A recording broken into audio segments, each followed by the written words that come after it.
This is Jocko Podcast number 489 with Echo Charles and me, Jocko Willink. Good evening, Echo. Good evening. So, how much do you control your own thoughts? Let me ask you that question. Me? You know, you're trying to form your mind, form your brain in a certain way, right? Well, let me ask you this. When you're making a cake or you're making a loaf of bread, do you think that the ingredients matter? Yeah. Like what you put into the bread is going to make it taste a certain way? Yeah, fully. So we have to be careful with what we put in there, and we have to be careful with what we put into our brains. But how much do you actually pay attention to that? Mm-hmm. What do you think? You paying close attention to what you put in your brain? Yeah? Me? Yeah. You, Yeah. Echo Charles. Yes, sir. You paying attention? I believe that I am. How Good. about that? Good. Let me tell you that if you're not careful, you can be manipulated. Mm-hmm. And do you think you can be manipulated? Me? Yes. Yeah. Yes. You think 100%. You can be 100%. so good. But you can be manipulated to your core. Your beliefs can be changed. Your values can be changed. What you believe to be the truth can be changed and made false. And what you believe to be false can be changed and made true in your head. Now, usually when I start thinking about that right there, I start thinking, okay, well, that seems a little bit extreme. And most people start to think, well, no, I got my beliefs, I got my values. Yeah. But I think it's very important to understand how malleable our minds are as human beings. And today we're going to just dive into, I think, a very good description and example of how malleable our minds are. And this is a CIA document that was written in 1956. It's called Brainwashing from a Psychological Viewpoint. And it, obviously the time frame 1956, much of it is based on prisoners of war from the Korean War, and also on reports that were coming out of the Soviet Union and their prison camps and their gulags. And it is very enlightening to recognize how malleable our brains are. Mm-hmm. In fact, when you can look at like the life in communist North Korea versus the life in South Korea, and you've seen that wide variation when you look at those two countries, right? Mm-hmm. Real obvious which one seems better, right? Yeah. Seems like the South Korea is a much better way to go. Seems like it. Yeah. Right? Well, it's been that way for a long time. And during that war, and don't quote me on these numbers, but there was a lot of prisoners of war taken by coalition forces, by the South, by the United States, by us. And something like 60,000 of them didn't want to go back home, because that's part of the Geneva Convention or the laws of war, is that when the war is over, you get to go back to your country, if you're a prisoner of war. Mm-hmm. Well, about 60,000 of them were like, no, we're good. We'll stay right here. Live here now. Yeah, we'll stay here now. 50,000 of them went back, something like that. Well, what's a little bit harder to believe, so you can see that clearly it was real obvious to anyone that was even in a prison camp under the coalition, under the Western coalition, the Democratic coalition. They were like, oh yeah, this is a better deal. Even though I'm in a prison camp, this is better. Well, of all the people that were captured in the North, there's like 20 Americans that said, I'm not going back, I'll stay. So that's one of the things that kind of sparked my interest a long time ago, is thinking, wow, you got people that clearly are from Illinois or North Carolina or California or Texas. They grew up there for 18, 20, 25, 30 years. They lived in freedom.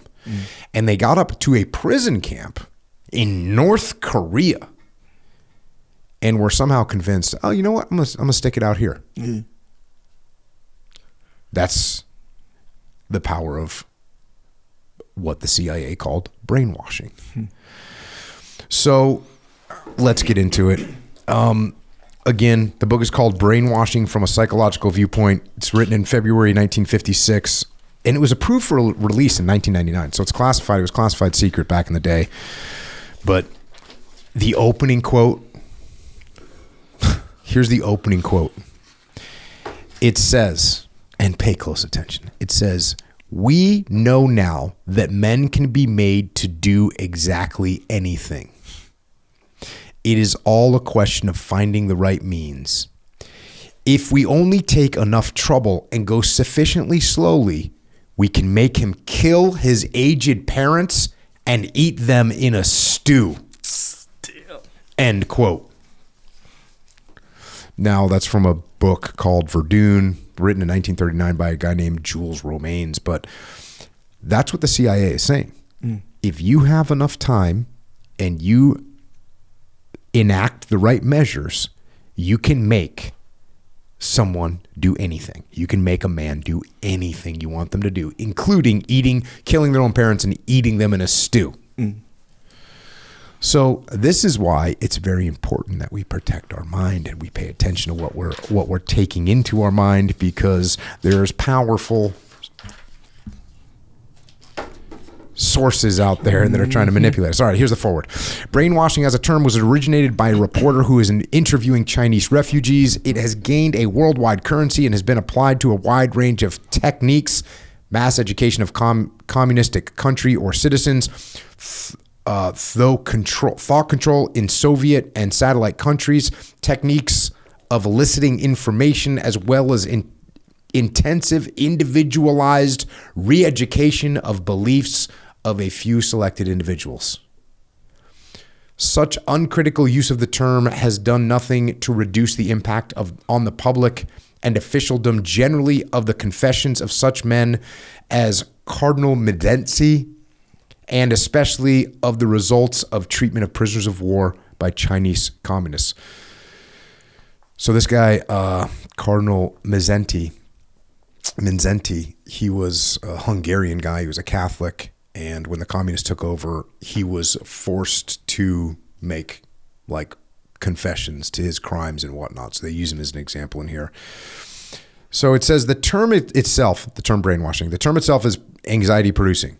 Its connotation of special oriental knowledge of drugs, hypnosis, and other exotic and devious means of controlling human behavior creates credulity among the uninformed.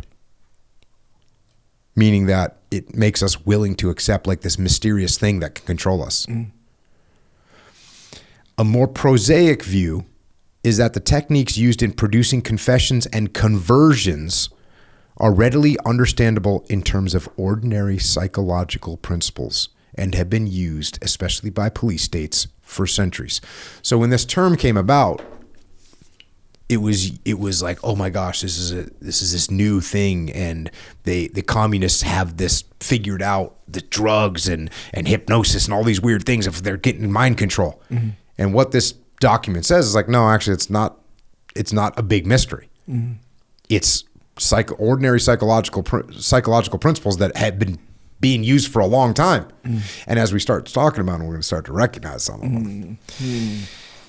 It is now clear that the Russian methods of obtaining information and confessions have been developed by MVD. So the MVD was their Ministry of Internal Affairs, and I'm not going to try and say the Russian words for it, but the MVD, it was in charge of law enforcement. It was in charge of prisons.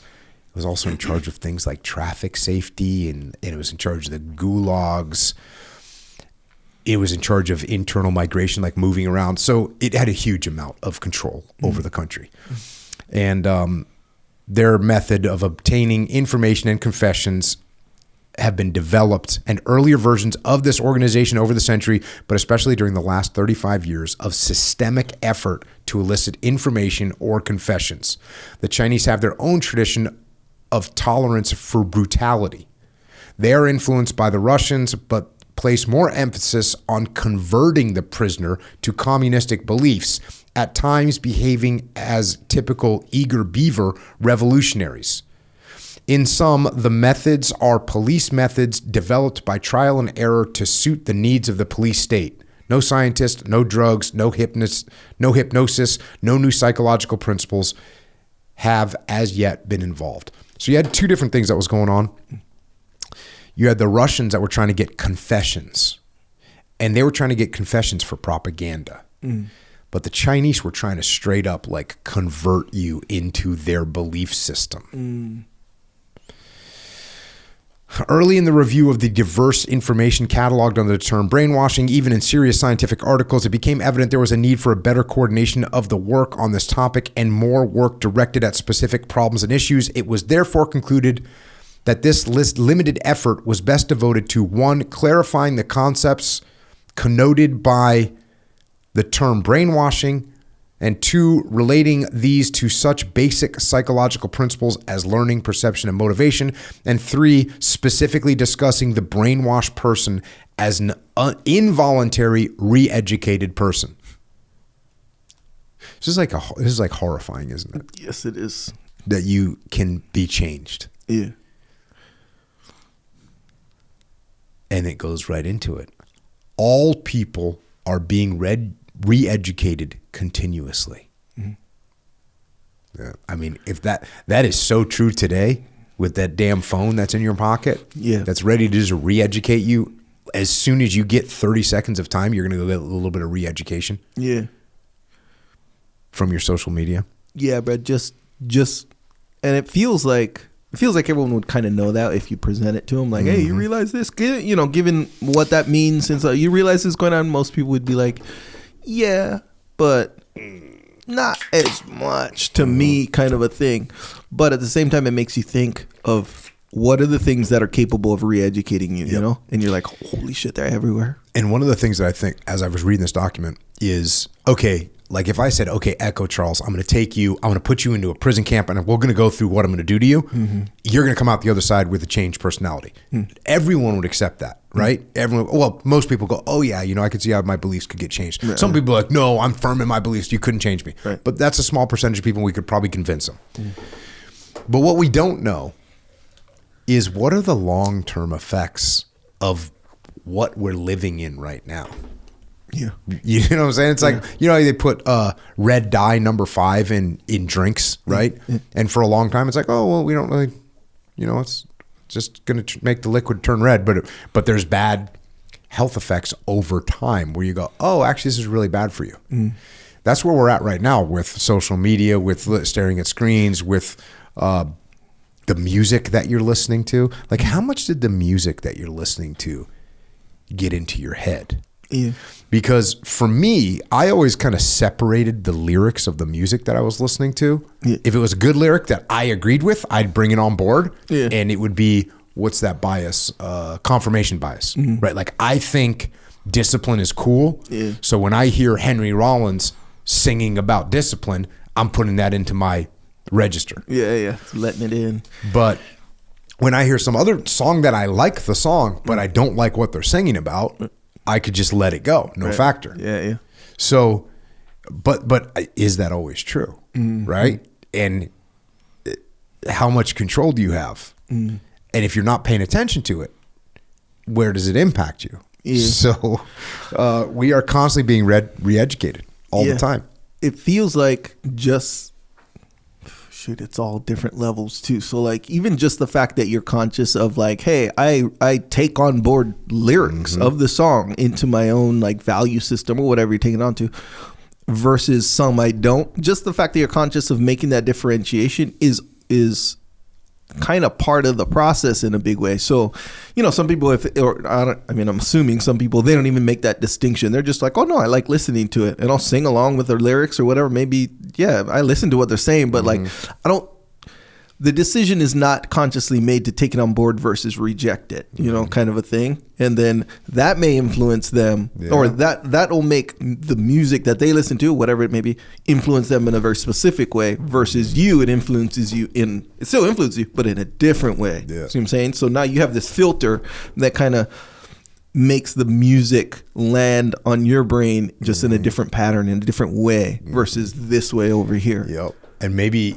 my conscious choice was like, I want to be that way. And also, I think people are they have some kind of inherent like taste in music. Or there's when I heard like hardcore music for the first time, I was like, oh yeah, this is what I've been looking for. Here it is. Yeah. You know, I was like, oh, this is When I heard Black Sabbath for the first time, I was like, oh yeah, this is the music that is in my head. You know, yeah. Whereas other music, it was like, oh well, I was like a Beatles fan when I was a little kid, and you know, I really like the Beatles. I mean, the Beatles is the Beatles, but it was like it was not quite delivering what I wanted, but I didn't know it yet. Right. But then when I heard heavier music, I said to myself, oh, this is what I've wanted to hear. Yeah. But then you can take that to an extent where there's music that's even harder than that, which I don't really like. So. Yeah, so it's like it has to kind of thread the needle of that perfect like zone. Like Beatles, you were getting some good stuff, but not quite enough. And then have you ever heard the things where they say what such and such a band sounds like to someone that's never heard them before? Yeah. There's that too. Bro, I've listened to that. I've seen videos like that, and it's a song that I've heard many, many times. Yeah. But watching someone listen to it for the first time makes me hear it a different way. Yeah. Which is weird, which kind of is another one of those ingredients where it's like, bro, you don't know how stuff is landing on you to the full extent that it is, you know? Yeah, music can be so persuasive. Even, you know, if you're in your mood. Yeah. Yeah. Like you can get fired up for music. Bro, you can get all kinds of things. And so what are you putting in your head? Like we can all admit that if we hear a freaking kick-ass song, it will elevate our mood, right? Yeah. Either good party song or a good like heavy metal, like rock and roll workout song. Like we know that it can change our mood. So now when you start thinking about what that does over time and we know it'll have an immediate reaction, but what is it doing over time?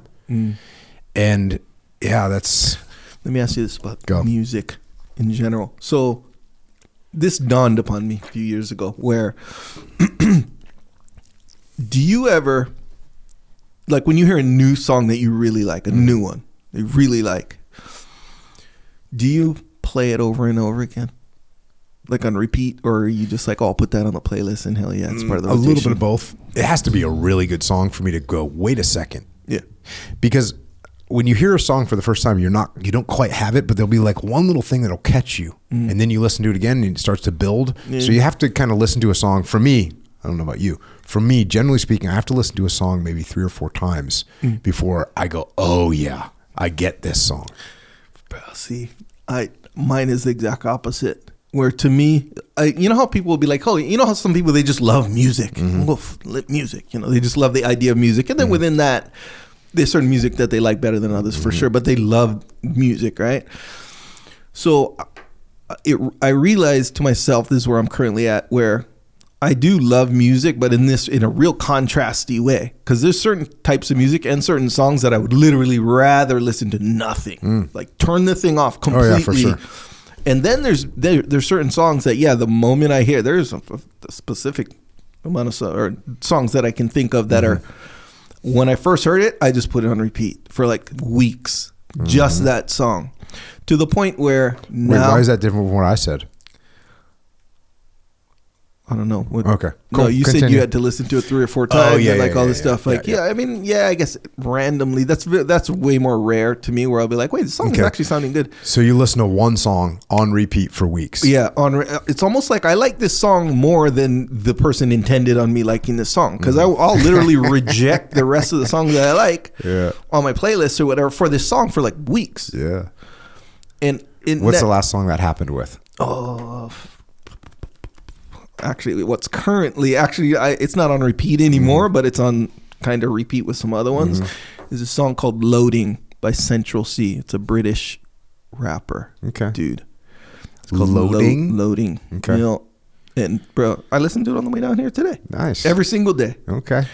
On repeat. Check it out. I don't know that it'll be your jam, but it's good. What emotional trigger? What emotion does it get you in? That particular one? Yeah. I don't know. Just I don't know. That's like a real general one. Okay. So it's not like, some songs will make you feel like sad and you like feeling sad, Right, it's true. And then some makes you feel fired up and aggressive, and you like, it's like that. But this one's a real general, like, it's kind of a faster paced one, but it's like, it's not like aggressive and angry or nothing. It's just, I don't know, good times, I guess. Okay. Yeah, but it's not even good times. That like good times is like little party songs or something like that. Loading. Yep. What's it about? I don't know, himself. What are any of these rap songs about? Just himself, what he's about. What is how he is. Young guy or whatever. Just some fun rap songs. Okay. He has a couple of them that are good, but that one in particular for sure. And so you're saying that you will go and get into one song for an extended period of time. Yeah, musically. It's almost like certain kind of music I like more than the normal. Like abnormally a lot, and then some I just straight up hate. Like I'd rather listen to literal silence than play these songs. And there's a lot of those too. But to get back to the subject here, what we're talking about is we know, both of us know 100% that just a musical sounds will impact the way we feel. And then we could go a little bit further and go, maybe they impact how we're thinking. Yes. And you're absolutely right. And if you pay attention, so especially, okay, you like blues or, okay, so there's blues, the kind of the genre or whatever, but then there's like sad songs. Okay. Right. Which not necessarily are blues, but, like sad love songs, breakup songs, like, like there's songs that are sad, songs that are happy, some songs that are aggressive, some are violent, all this stuff. Some that have principles, like all this stuff. Some sad songs are really good, and they make you feel like sad. Yeah. Right? Okay, so here's one to look into. Black guy, country singer. I think his name is Dax, maybe? No, I just discovered this like 2 weeks ago, maybe. And he has a song called Lonely Dirt Road, I think, if I'm not mistaken. Something along the lines of like Lonely Dirt Road. Yeah. But black guy, like you look at him and you're like, oh, you wouldn't think, but it's country. So anyway, good song, like it's fucking pretty solid. And then, but it's really like, and this is what the song is about too. It's like, how like as a man, as a provider, as the leader of the family or whatever, you have no time to feel sorry for yourself, because you got to work to do and all this stuff or whatever. But at the same time, this is just what it's kind of about, where sometimes you do kind of feel sorry for yourself a little bit, but you can't let nobody see that, So it's kind of like this Lonely Dirt Road is the part where you can get all that out, kind of an idea, right? So it's like, okay, it's a good song, but you listen to the lyrics and you start forcing the dots to be created, like, oh yeah, I feel that too. Even though when you really like detach from it, you're like, no, I don't really feel that, But when you're into the song, you're kind of like, yeah, man, I feel this guy. I feel this guy's struggle. Like it's kind of my struggle too, a little bit. You kind of get how much you feel it. That depends on the day. Yeah. But I'm just saying, it literally has that influence. He's singing about a situation that you can literally not be in. Yep. But you feel like you're kind of in that situation too sometimes, So how much How much of that is going on? Such good examples of the malleability of the mind. Yeah. And you remember Red Dawn? Yeah, hell yeah. So when the dad's like in the internment camp and there's just loudspeakers playing and they're just going off on communist propaganda. Yeah. I like that scene. It's real. And some people you'd fight against that for a long time, but then you think, well, man, how long does it take? Yeah. All right. So again, all people are being re-educated continuously. New information changes one's beliefs. Everyone has experienced some degree of conflict that ensues when new information is not consistent with a prior belief, especially a basic one concerned with such problems as religion, sex mores, and political ideology. This is a normal experience. Most individuals are able to resolve the conflict by one means or another. Many do so by integrating the new with the old. So, okay, that's just kind of laying out that, we have new ideas. And we go, oh, yeah, I've never really heard that before. I didn't think about it. That's a good point. And you kind of integrate them in. You find a way to make them fit, or they don't fit, and you kind of reject them. The experience of being brainwashed, in our sense, differs in that the inconsistent information is forced upon him under relatively controlled conditions after the possibility of critical judgment has been reduced or removed by such measures as production of excessive fatigue, isolation, deprivation of various sorts, and sometimes physical torture. When reduced to extreme dependency and confusion, the individual is ready to react favorable to any person or idea which promises to end his painfully confused state. At this point, the re-education begins, as described in the analysis of control pressures. So again, so important to think about this, not just in the idea of being in a prison camp, but when you take people and they're tired because they're working all the time, or they're isolated because their girlfriend dumped them or their boyfriend dumped them. There's deprivation of various sorts, like you can't afford this, you can't afford that.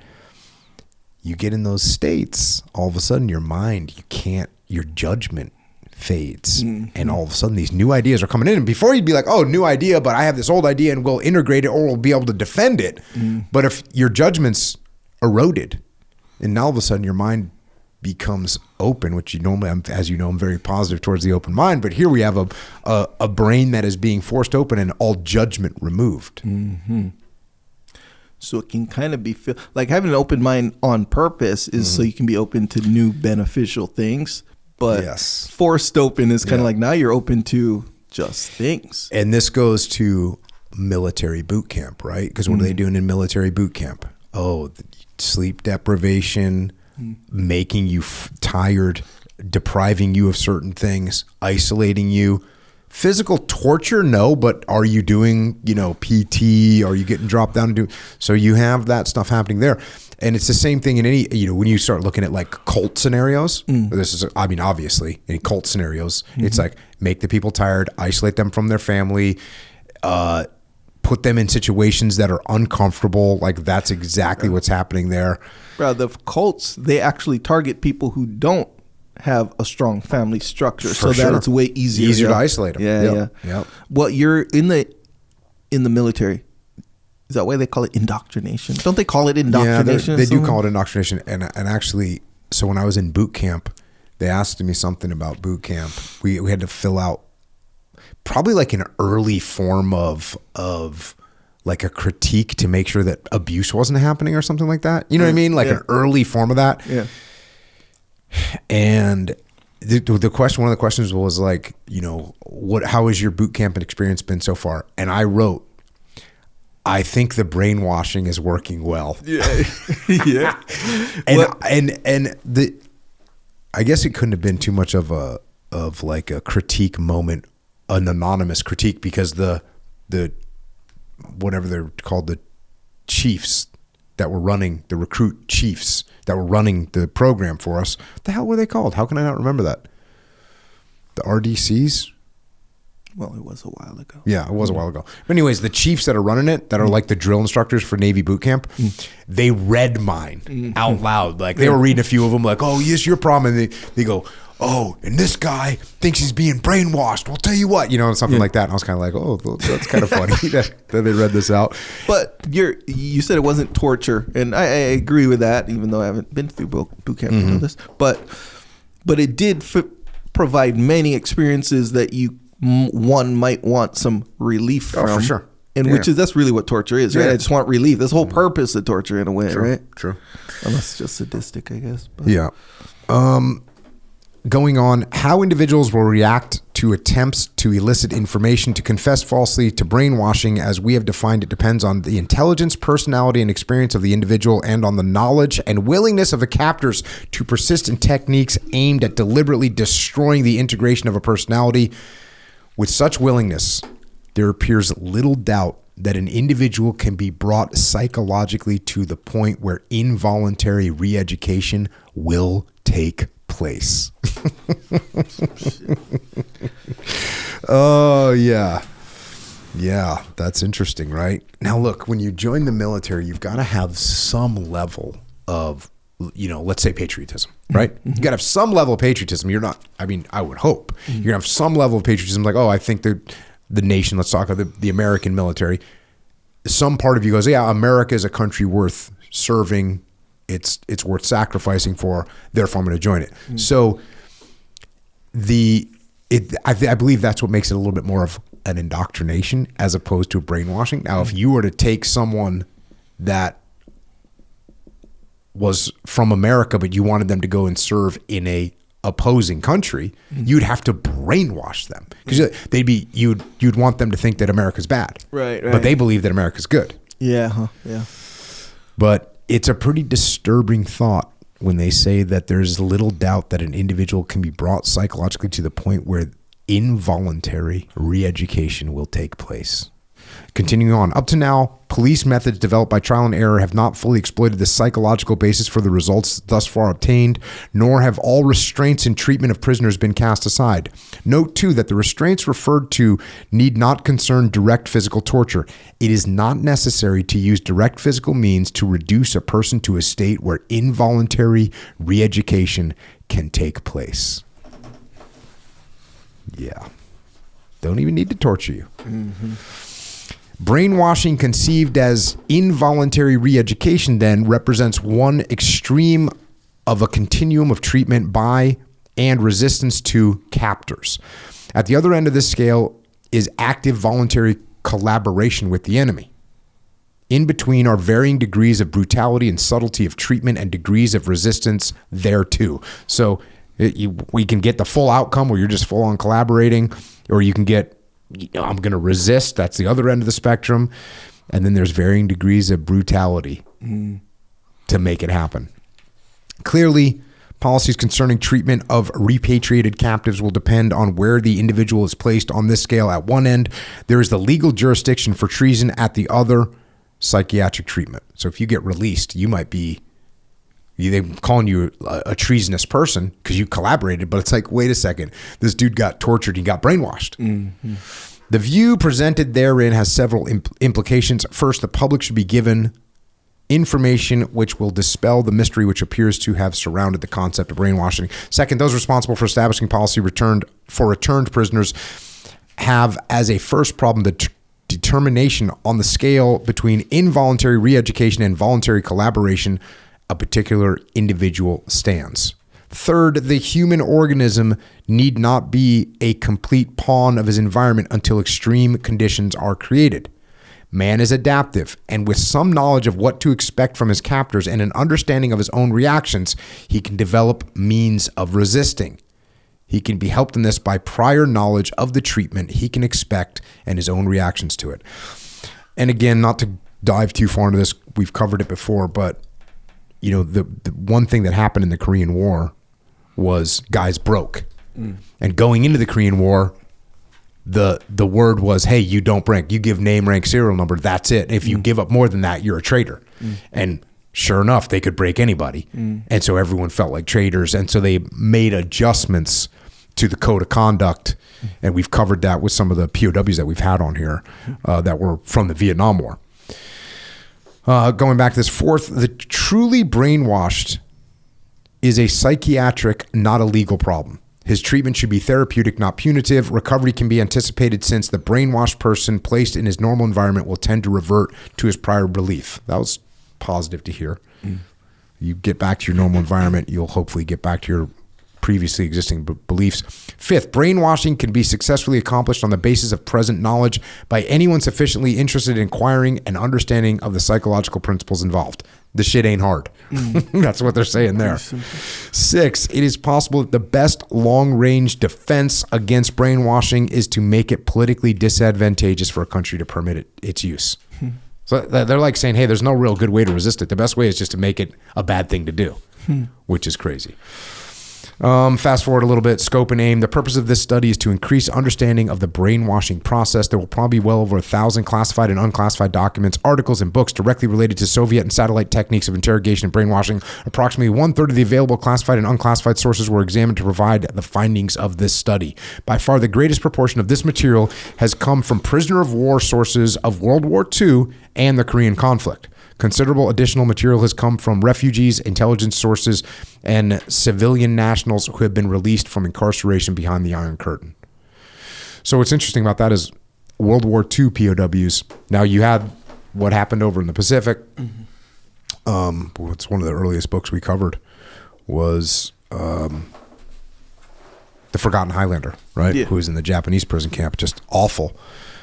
And then you had, obviously on the European front, prisoners of war, but that was different in terms of the brainwashing that they did and that the communists were doing. This might be a side note, but kind of the more my brain is like going deep on this rabbit hole, brainwashing. You know how these expressions like expression the sum of the 5 guys you hang out with is you or whatever. Yep. And that also on top of it, the idea that we've talked about many times where it's like, hey, if you hang out with a certain kind of group, like you kind of end up being like that group, even if you're not like that in the beginning. It's kind of like, oh, that's just what, if people hang around or even listen to this or whatever, and you talk about jiu-jitsu all the time, that's why people start joining jiu-jitsu slowly, kind of a thing. We're doing jiu-jitsu, It's like, bro, how much of that is like just going on? Bro, your friends are brainwashing you, bro. Everyone's kind of, and I guess technically it's not the washing part. Well, then again, it is though. That was the statement that was made. We are all continuously being re-educated. Yeah, re-educated. Yeah, I mean, re-educated is a nice way of saying brainwashed, straight up. Yeah, it's just, I mean, at the end of the day, it's like, is it for good or bad? Yeah, I think that's intentional versus the key thing is like brainwashing you for my benefit is different than brainwashing you for your benefit. Yeah. Right? Because I think it's kind of good if I brainwash you to start training jiu-jitsu and lifting and eating clean, right? Yeah. It's all good. Yeah. Fast forward. This study is. By the way, this is just a PDF. You can get it online. The CIA has it on their freaking website. That's where I got it from. The CIA, like they have it posted. Part of some other propaganda. This study is written from the viewpoint of professional psychology as a systematic approach. This has not been done before, although many previous analyses have, of course, made use of some of the psychological ideas. The present approach attempts to make full use of the current psychological principles in explaining the process of brainwashing. Fast forward a little bit. Statement of the problem. Western usage of the term brainwashing has caused it to be applied from time to time to each of the following situations, and they go through all these different ones. Individual or group indoctrination of the masses behind the Iron Curtain, which is always an interesting one when you see entire groups of people believing the same thing, or at least largely believing the same thing. Indoctrination of key personnel inside communist-controlled countries to maintain their political reliability. In the interrogation process by which positive information of intelligence value is obtained from individuals. That's kind of a different aspect of it. 4, group indoctrination of prisoners of war. Besides an attempt to obtain defections and demoralize military personnel, this process appears to have been used as a selective device to ascertain which progressive or opportunists might subsequently be amenable to more intensive process as defined below. So meaning like, I can check and see how everybody responds to this light level of brainwashing. And then I'm going to identify some people that are ready for this. Number 5, the intensive individual process during which individuals are deprived of their critical faculties and subsequently come to believe as true that which prior to the brainwashing they would have designated as false. I'm going to change your mind. The fact that the term brainwashing has been applied to so many situations has caused a great deal of confusion in attempting to learn more about it and attempting to develop sound practices and policies for coping with it. As we shall explain more fully in this study, we find the term brainwashing to be most useful when it is applied strictly to denote the involuntary re-education of an individual during which a change is developed in the perceptual and intellectual organization of his personality. It's like a freaking straight up change so that he will, 1, accept as true certain ideological principles which he would not have accepted as true prior to the change, and or to admit that certain events have a true and factual basis which he would not have admitted formally. These false beliefs may be transitory. In fact, there is a good reason to believe that false beliefs resulting from brainwashing will break down spontaneously when the individual has been removed for a period of time from the oppressive controls. So that's brainwashing. It should be noted that brainwashing, so defined, does not emphasize what happens to the individual, but what happens within him. The change represents a more or less complete re-education of his value system. This change is brought about in a rigidly controlled environment using pressures designed to create and sharpen internal conflict within the individual. The individual is forced to resort to problem-solving behavior, and the net effect is to the brainwashed state. Two simultaneous processes are present. The first is characterized by a progressive deterioration and demobilization of the individual's critical and judging capacities. So that's the first thing to do. How can we get rid of your ability to make decisions and judge things? I'm going to diminish that. In a true sense, the individual loses all sense of perspective. The second process is the learning of beliefs he would have previously rejected as he seeks to gain some structure for his crumbling personality. The criteria of success of brainwashing are: 1, the observed conviction and sincerity with which the individual expresses his changed ideology and beliefs concerning palpable events. 2, the length of time his changed beliefs are maintained after the individual has been removed from the control environment. And 3, the amount of surprise and confusion that accompanies his discovery that he has been brainwashed during his subsequent recovery. And you mentioned indoctrination. Indoctrination and even education can lead to false beliefs. These processes are most effective when the individual has gaps in his knowledge or his understanding of the meaning of certain events is sufficiently tenuous that he has little difficulty in accepting a new and different interpretation. Brainwashing, however, involves the re-education of well-established beliefs and implies that the individual resisted the re-education. It is this very resistance with its internal conflict we maintain is the very core of brainwashing. So if you don't really have beliefs and I just like put beliefs in your head, that they just consider that indoctrination and re-education. Yeah. But when you have beliefs and I take those beliefs away and add contrary beliefs, that's brainwashing. You wash them away.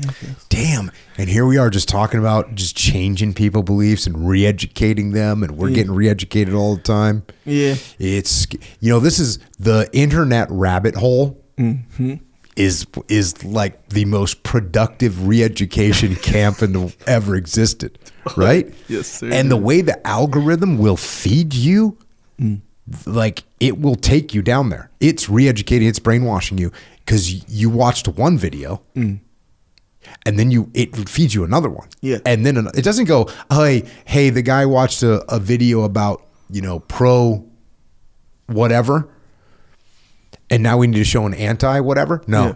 It's like you clicked on pro, we'll give you another pro, we'll give you another pro, we'll give you another pro. We're just going to keep taking you down there. Yeah. And if you pay attention, it's kind of alarming, very alarming as to all the different things that they can influence you with. So all the way down to let's say kids, right? Especially these ones that are like kind of ambiguous, where it's like, okay, what ambiguous kids? No, raising kids is like, if there's not just one way to do it, Oh yeah. Like, so, sure. Health, fitness, kid, all this stuff. Yeah. No. So if you even have one, like basically it stands to reason that the algorithm could convince you, effectively convince you that all kids are bad, all of them. So they need to be punished, right? So let's say, I don't know, there's many different philosophies, right? Where it's like, punishment is kind of this last resort thing that should never happen and, whatever, right? Let's say you're on that thing. You believe it's working for you. Let's say like effective, successful children, they're teenagers on their way to whatever, maybe some young ones, as well. And then you get fed this stuff, and then the more you see it, the more it can kind of sort of slowly convince you that no, they need more punishment. Otherwise this and this and this. And then you're like, oh, wait, I never thought about that part of it. Then it feeds you another one and another one. And they start depriving you of the effectiveness of what you've been doing. Meanwhile, so it's like reshaping kind of the way you see it just a little bit. For sure. And then now you bring it to your real life and you have that on your mind. Then how does that affect your behavior? Just a little bit, And then over time, it's like, boom, just that one teeny tiny little thing. But the point is, it kind of applies to everything. Like everything. Okay, you ever watch these ones? Every once in a while, I don't know, my algorithm will feed me this every once in a while, where like just real like rare accidents. Kind of like somebody's like walking their dog on the side, like in a city, and then a tire flies out of door and hits them, kills them, or whatever, or almost kills them, or whatever, right? These real rare accidents. Probably kind of makes me nervous a little bit, like, bro, when you get hit by a tire or something like that, or one of these things, it's like a reminder that quote unquote it can happen, right? But it doesn't really feel this desire to understand really the probability necessarily. That part is irrelevant. See what I'm saying? Because the more that you see it, the more it feels like, oh, this is happening everywhere. Yeah. See what I'm saying? So it kind of just changes your mind of the whole thing. Now you're all nervous. Yeah. In my case. Watching out for those tires. Bro, Coming your way. Yeah, no doubt about it. Everywhere. In the process of securing information of intelligence value, the procedures used by communists, although admittedly harsh, do not appear to differ substantially from those customarily used in eliciting military information. The systematic demoralization of captives does not appear to be a major objective. And so they're using the same thing. Like if I was trying to get information from you before brainwashing was a thing, I'm trying to get information from you. Cool. I'd keep you from sleeping, deprive you from food, keep you isolated. I'm going to get information from you. So they're saying the setup there is kind of the same thing. And understanding of brainwashing is important in several contexts, some among which are the following. Intelligence might be more fully protected if military and other personnel subject to capture could understand brainwashing and could be trained as well as possible to cope with it. So they're saying, you might be able to outlast it a little bit. Might not be able to. Dealing properly with brainwashed individuals depends heavily on understanding their condition. For the truly brainwashed, psychiatric treatment is in order. For the deliberate defector, legal processes are appropriate. So they're still worried, like, Echo's just going to get in there and just be soft and just give up information. Yeah. He's a collaborator. We're going to punish him. So how do they work it then? It's like, is there a certain threshold that you got to meet as far as resistance goes? That's what this is about. Yeah, that's what this is about. So what's the threshold? Doesn't get into the actual threshold, but when you talk, talking to the POWs that were tortured, it was like you resisted as much as you could. Yeah, and then when you couldn't resist anymore, you gave them as little information as possible. Yeah, bro, because you don't have to think about it for a long time to understand, bro. People are going to break at different points. So one guy who's good, like, what's the difference? Like, where's the line? There's no line. You got to write in the rule book or the laws or whatever. It's like, hey, you gotta last 7 days. You gotta, and if you last 6 days, crime. If you last 7, no crime. No, that's not what they're doing. That's not what they're doing. How do you determine it? That's what you don't. That's why the rules were like resist as much as you can. When you have to break, give them as little information as you can. That's what we're doing. And it was a code of honor. Yeah, it was like a code of honor. Like, hey, and that's why some guys, when they'd break, they'd feel all dejected. And like they let everyone down. And someone would be like, hey, dude, you lasted longer than me. Yeah. Everyone's got a breaking point. They're going to find it. The propaganda value of false confessions has been great. And the fear-producing impact of brainwashing in the public mind is a matter worth considerable concern. Public understanding of the process should help considerably. So that's a good thing. They wanted to say like, oh, that dude's just brainwashed. Mm-hmm. You know what I mean? Like you see an American on TV saying America's terrible and communism is great. Mm-hmm. They go, oh, that guy's just brainwashed. Don't worry about it. You know what I mean? It's kind of a good little move by the CIA. Yeah. And it's true. That's what I was going to say. Yeah, it's true. Yeah. True. It's 100% true. But imagine when people didn't understand what brainwashing is, and you see an American airman that's saying, "Yes, I dropped chemical bombs." No, we didn't drop any chemical bombs. Oh, he's been brainwashed. Oh, okay, we get it. A clear understanding of the process is important if governmental agencies are to make rapid progress toward further research and understanding, and to develop consistent policy to meet the problems of brainwashing. So again, this is like what you're saying, like. We didn't even understand what the hell was happening. Yeah. And all of a sudden it's like, Echo gave up information, send him to court-martial. Yeah. It's like, no, Echo gave up information, or Echo made a confession because he was brainwashed. So we had to figure that out. And yeah, did you watch the show Adolescence? Yeah, the first one. You only watched the first one? Yeah. And then what, you didn't like it? Correct. Not enough to keep watching. Kind of the underlying theme is basically about brainwashing, right? Because you got the underlying theme is that the kid is being brainwashed or re-educated or influenced by influencers and by social media, and that's why he commits this crime. And it's kind of the similar thing that they're saying here is like, oh, we got this problem that we don't really know how to deal with yet. And now we're trying to learn about it. So in Adolescence is like a presentation of it for, I don't know if there's been too much. I don't think there's many other movies about it. Yeah. Not that it's a movie; it's a series. Right. I think it's on Netflix.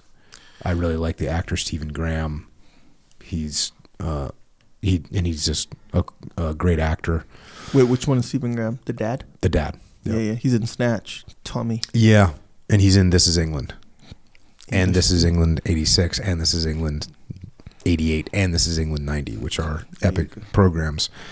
But that's what one of the things they're presenting in that show is that, like, oh, there's this thing happening and we need to pay attention to it. Yeah. You know, you got to pay attention to what your kids are seeing all the time.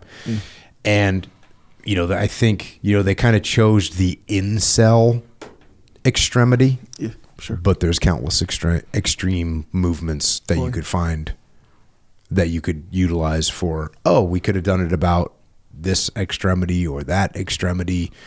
They chose the one of like the incel. What's the pill that you take when you don't like women anymore?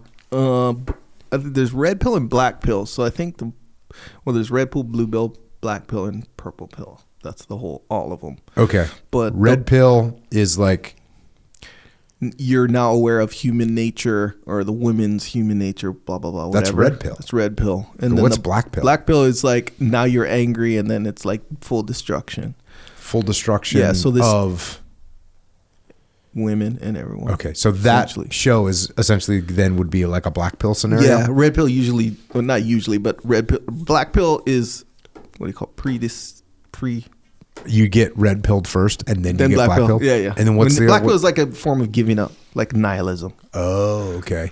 And then blue pill. What's blue pill? That's you're in the matrix, plugged in. Like, does anyone get blue pilled? Because you have people get red pilled. Yeah, you get blue pilled when you fall in love with a girl.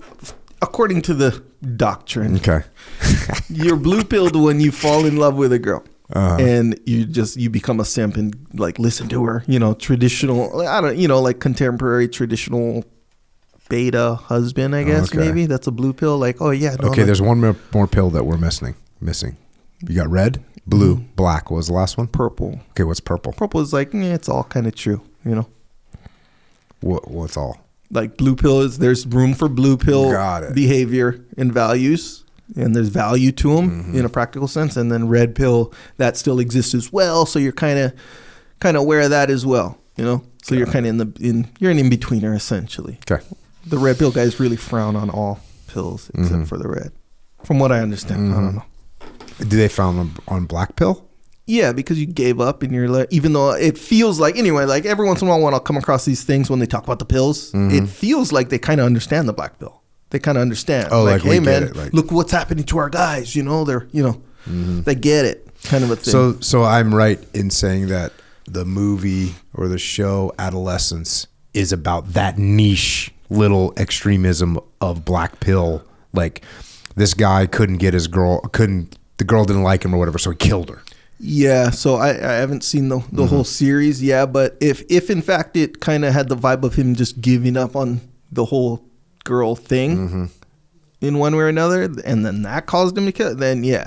But it could be I don't know, maybe what might be called extreme red pill, like where it's like I'm aware of the female nature, so I'm angry about it and I'm gonna kill. Yeah, maybe that's a black pill scenario. I don't know. I'd have to see the thing. So that idea that you could, and one of the things, because I've watched some interviews about it, but one of the things that Stephen Graham said is he didn't want he wanted the parents to be normal, like mom and dad still together, normal working job, had a house, like they had food, like it's like a normal background. He didn't want it to be like, oh well, the dad's an alcoholic, the mom beat him, or whatever the case may be. It was like, nope, they're just normal. And therefore, to make it more evident that this kid was re-educated, right? And that's basically what we're looking at, a document from 1956 saying, oh yeah, you got to be aware of this stuff. Yeah. And then that show says, oh yeah, you got to be aware of this stuff. And there's, like I said, there's a lot of different extremisms that you could get into on the interwebs. Yep. You know, I mean, obviously the big one that we've seen a lot of is, Islamic extremism, where people are converted to extreme Islam through the interwebs. That's I would say probably the most prominent one, but there's a bunch of them. So they're looking at it, they're showing it, and they're saying, hey, you better be aware of this. Just like that's what this is. That's what this document is for. All right. The concept of brainwashing is frightening, just like it's frightening in that show. Mothers of sons who go into military service against the Soviets or the Chinese must concern themselves with the fact not only that their sons may be killed or wounded, but that their mental processes may be distorted if they are captured. Just as knowledge that the Soviets have thermonuclear weapons has dampened the national feeling of security, so brainwashing has created the belief that our opponents are mysteriously formidable. Wouldn't that be weird though? Is like your son goes away to war and he gets captured and he gets brainwashed and he comes back different. Yep. You know, when I was a kid, there was people that got involved in various cults and the parents would get them captured and get them deprogrammed. Have you ever heard of that? Yeah, deprogrammed. Yeah, deprogrammed. Like there was a couple prominent cults that are out there. You can see them pretty prominently. Sure. And I knew kids that started going down those roads and their parents sent and had them kidnapped and taken and deprogrammed.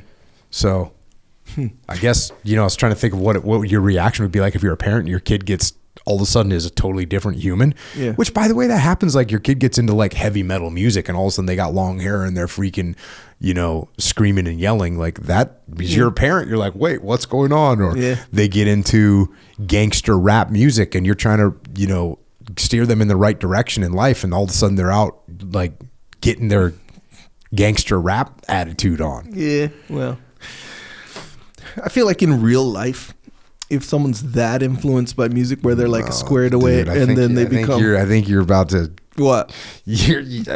Okay. Bear with me. In real life. In real life, yep. Dude, you're talking about 12-year-old, 13-year-old, 14-year-old kids. Yeah. These kids are very influenceable. Here's what I would say. Then again, I don't know. I'm totally talking out of school. But I don't know. This is what I feel. This is a data point. If someone's not a gangster person... and they listen to gangster rap and they become a for real gangster person, carrying a gun and starting trouble, robbing or whatever they gangster people do. I would venture to suspect that there's other things going wrong or something that's empty or not there. I don't know. It doesn't feel. Then again, I'm drawing upon my very specific experience with music and gangster rap, by the way. Where man, I just can't get there. I can't get there to be like, oh, I want to go do dangerous, destructive thing. Even as a 12-year-old, which I was listening to gangster rap at that time too. Not fully, not just gangster rap, So let me ask you this question, because you went where I thought you might go, but not quite. If a kid starts listening to gangster rap, they're talking about dealing drugs and carrying a gun, right? Sure. And that kid is influenced by that, and he decides, okay, I'm going to try and find a gun. I'm going to start looking to sell drugs, right? Yeah. We're agreeing that can happen. Yeah. Well, I put it this way. My whole point of what I said was like, there's other parts of his life that are empty. Right. And are unfulfilled or whatever, then that kind of stuff takes hold. So I think if like you just come from a quote unquote normal family, pretty balanced, no like neglect, no nothing like that. Everything's like kind of squared away. I'm not saying tip top, but squared away. Okay, but the probability of you being that's a big ask, by the way. I can dig that for sure. You know what I mean? Yeah. So really, to be like, oh, it was the gangster rap that did it. Well, it's like I don't know if that's completely correct. Okay. Let me pose this question then. If that gangster rap music was filled with, or, take whatever drug, Grateful Dead, doing drugs, like that was a huge part of that. Like whatever scene you want to take, which is negative, if that influence was replaced by something positive, like Jason Wilson with The Cave and taking those kids and bringing them in and teaching them martial arts and teaching them about discipline and teaching about faith, and all of a sudden these kids that could be going down the wrong path and influenced in the wrong direction, all of a sudden they're influenced in the right direction. Yeah, fully. So I think that would be considered brainwashing, right? But maybe not, because we're just educating them in a positive way that's going to be helpful to them. Yeah, re-education. Yeah. And I don't know how this lands on this whole back and forth we have, but constructive is always harder than destructive. Destructive usually has to do with something that's kind of effortless a lot of times, or something that's like quick, like over the short term kind of a dynamic. So yeah, if you have something empty in your life, to construct something in there that's positive is going to take like repetitive over time and effort, by the way. And then when it's destructive, it almost feels like you fall into it almost. Yeah. Well, I will always say that building is easy. Building is much more difficult than breaking down. Yeah. And so, we've talked about this before. Remember flipping over the chessboard? Yeah. It's like, you get to a certain point in the game where you're like, I don't want to play this game. You flip over the chessboard. That's way easier than going, all right, I'm going to learn the game. I'm going to get good at it. Right. And people do that with life. Right. People go, oh, you know what? This game that everyone's playing of being squared away, of being responsible, of trying to earn money, trying to save money, trying to do the right things, trying to treat people with respect. That's a hard game to play. Yeah. And they look at it at a certain point and go, you know what? It's easier just to flip over the chessboard and just not do any of it. Right. Some people are just unaware of the game, and it's just, they're just going to kind of muddle along in life. But some people actively just flip it over and say, yeah, I'm out. So yes, I agree. It is easier to be part of something that is destructive than it is to be part of something that builds. Right. It's not just a little bit easier. It is way easier to be. It's way easier to sit in the back of the classroom and say school is dumb than it is to sit in the front of the classroom and study and work hard. It's way easier to sit in the back of the classroom. That was me, dude, sitting in the back of the classroom like school is stupid. I'm going to the military. You know what I mean? It's just like a total rock. But it's harder to sit in the front of the classroom. And now it doesn't appear that way at the time. Yeah. Because the person that's sitting in the front of the classroom, they're getting like privileges. They're getting like, oh yeah, you're getting respect. And the person in the back of the classroom, he's kind of like the hard, like, well, I'm not buying into the system. It's easier. It appears harder to be like, oh, I'm not playing that game. Screw the teacher, all that. It seems like that's the harder thing to do, but it's actually easier. Yeah. Huh. And many of our little decisions that we make when we're 13, 14, 15 years old is like, I'm doing the hard thing. I'm not just going to listen to what my parents say. It's like, oh yeah, that seems like the harder thing to do because it seems like it'd be easier to play the game a little bit. But it's actually easier to be, oh, I'm not doing that. Screw this. And so that's kind of where we end up diverging our pathways in life. And that's why, for me, going in the military was so beneficial because all of a sudden it was like, you're going to be massively influenced. Here are the rules you're going to operate within. And you volunteered for the rules, by the way. And we're going to pay you money and you're going to be part of this team and you're going to be a constructive member of society, which is a huge step up. You know what I mean? From being an idiot. So here you go. You're going to be a constructive member of society. You're going to move forward. And that seems like the harder thing to do. But it's like, it's actually in some ways easier. Because, hey, get me in the program, man. I was like, well, I joined the military. It's like, hey, you got a clean slate. Do what you're supposed to do, and you're going to be able to progress in life. Yeah. The military and some constructive programs that are like rigid and thought out or whatever. Oh yeah, it makes it a lot easier. It was just easier in a different way though. So if like I said, and like you've said, to do the wrong thing tends to be easier. Yeah. Like because it's like effortless. You're not like, I don't know. I mean, maybe it's some metaphysical thing. I don't know. But to fall down the hill is easier than to climb the hill. It's like everything is like, it's just harder. Yeah. But yeah, it's like, I guess we get it in our little rebellious minds almost in a way where it's like, oh wait, I'm not going to follow the herd, the sheep. Yep. It's harder to make my own path. Which is sort of some major rationalization going on there, right? Dude, I'm not going to freaking follow the herd. Yeah. It's like, oh, you mean you're not going to work and get a good job and be like strong, be successful, productive in society? That's herd. All those people working out, freaking, playing sports. Screw those guys. They're a bunch of jocks. It's like, oh, okay. So what are you going to do instead? Yeah.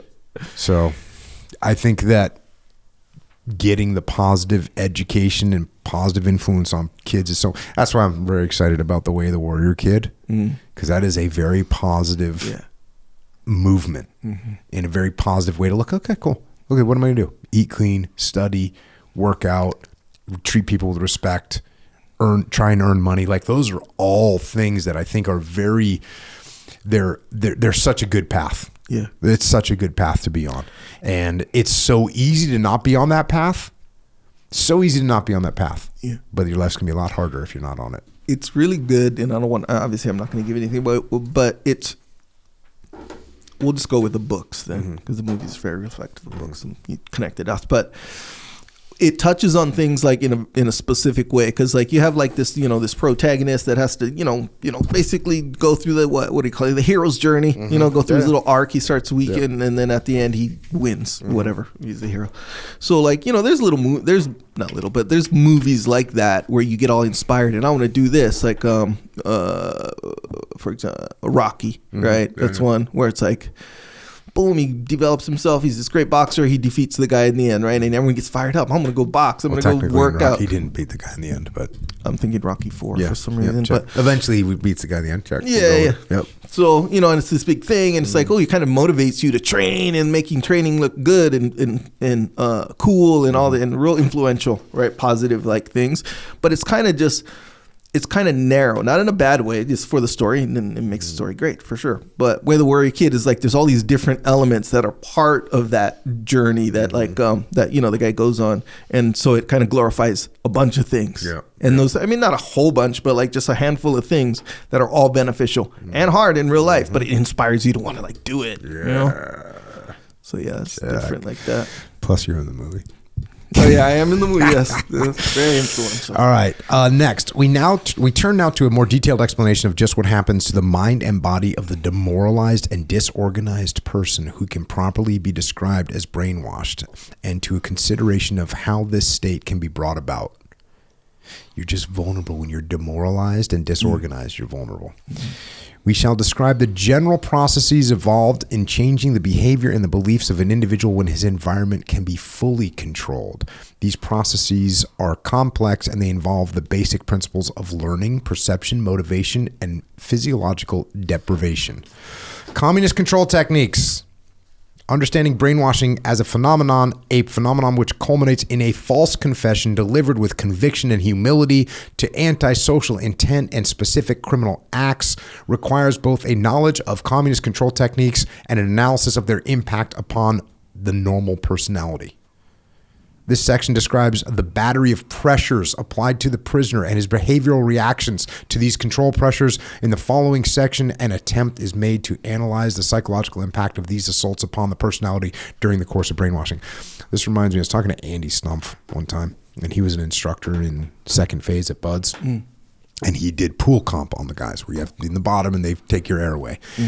And he was just describing how well he knew what the students were going to do based on the pressure that he put on them. Like if he saw this reaction, he would know, oh, this guy's running low on air. If I do this, he's going to bolt, or if I do this, he's going to panic, or if I do this, he's going to calm down.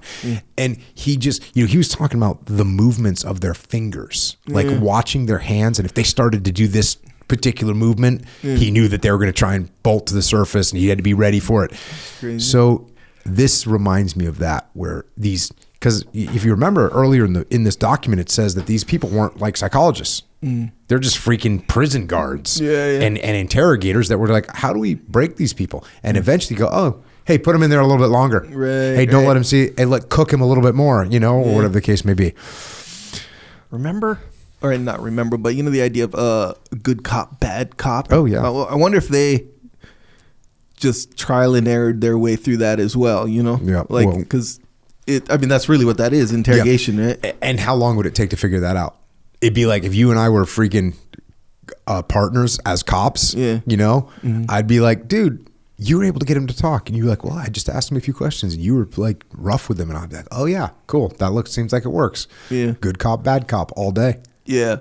I think good cop, bad cop would work on me 100%. Even if I knew it was good. Because I don't know, people are more so like, I like fucking talking to people. Like sometimes to my Anyway, so yeah, like if someone wants to talk about some cool stuff, you know, like I'm always down to like talk about it, you know, kind of a thing.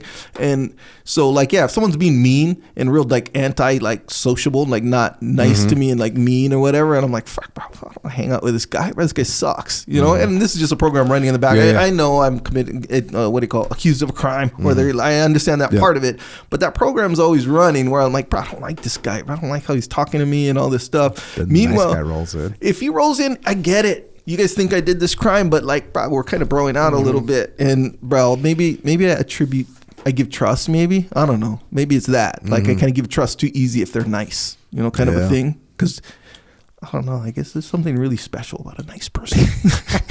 You know. And then you contrast it to develop that need that I always have for like someone be nice to me or whatever, or nice back to me or whatever, and. So now I have this deficit that this bad cop has been jamming me out with, and then here comes freaking kind of my bro in a way, and where it's kind of like this weird like illusion that it's not me and my bro against like this dick guy. We relate on that level, you know. Yeah, I'll just give it right up. Yeah. Well, it starts off talking about the suspect, and they have, you know, kind of talk through what the suspect is, and you know the implications of this. Are significant in a nation in which the state owns all property.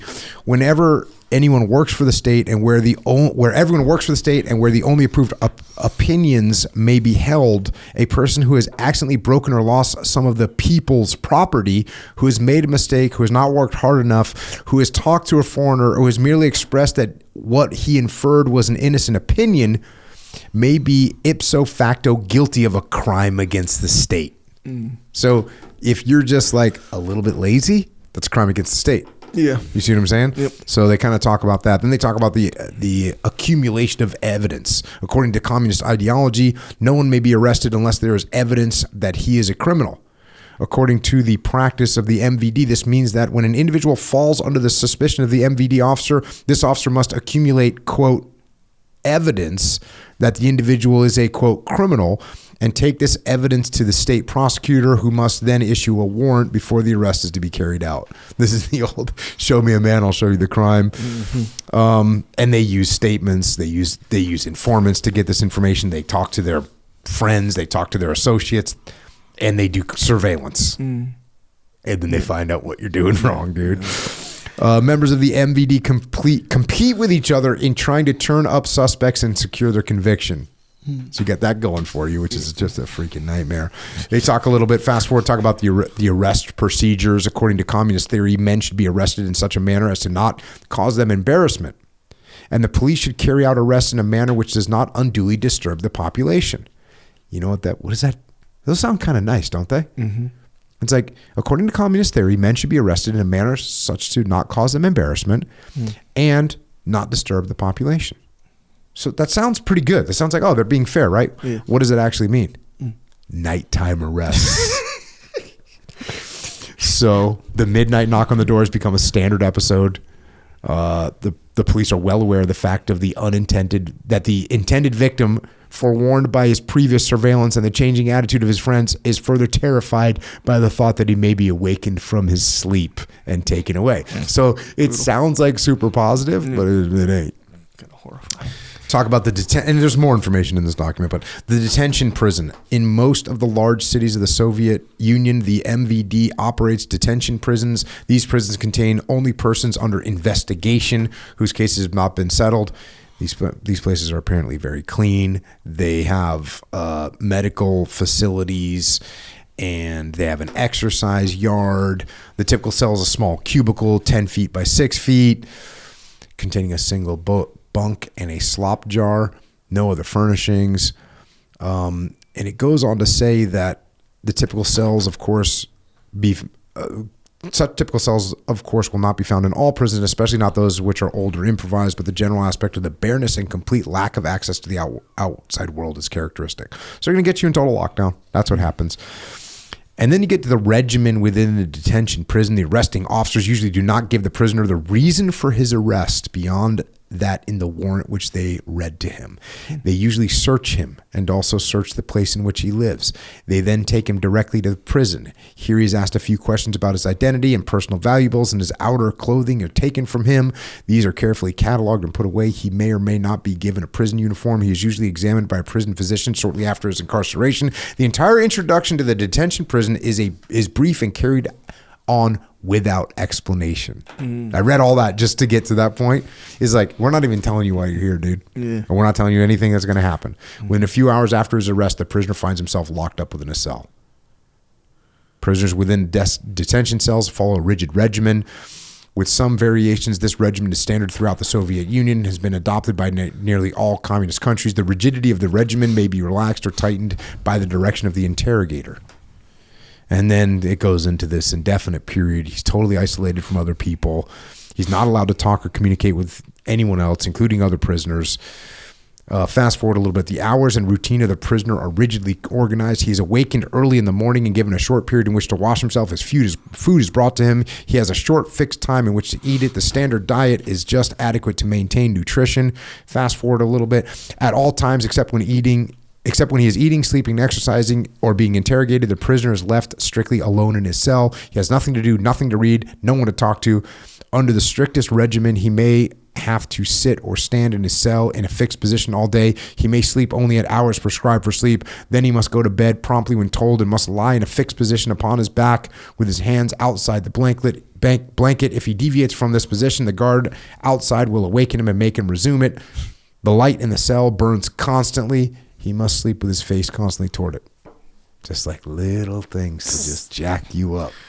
So that not telling you anything, like what's going on. So it's like leaving this mental void, because we live this in everyday life. That's torment, by the way, where I don't know, you're okay, like, what's the easy one? Okay, you're at work, and your direct supervisor says, hey, the boss wants to see you in his office right now. Right?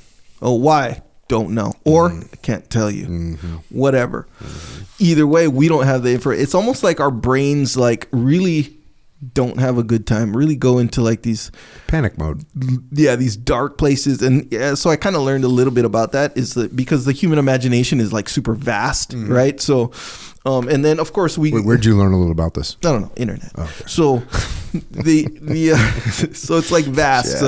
So you know how like we always think negative versus positive, right? Yeah. Like, and I don't mean like we're negative people. I'm not saying that, but I'm just saying like it's easier to spot a problem than something that's going correctly. You know how like that whole phenomenon, like in a person. You know, like it's easier to find mistakes. It's like loss aversion. That's another thing where it's like, hey, we over-index on what we would lose rather than an under-index on what we'd gain. It's like this all this stuff that we're like programmed towards the negative for survival mechanism, whatever.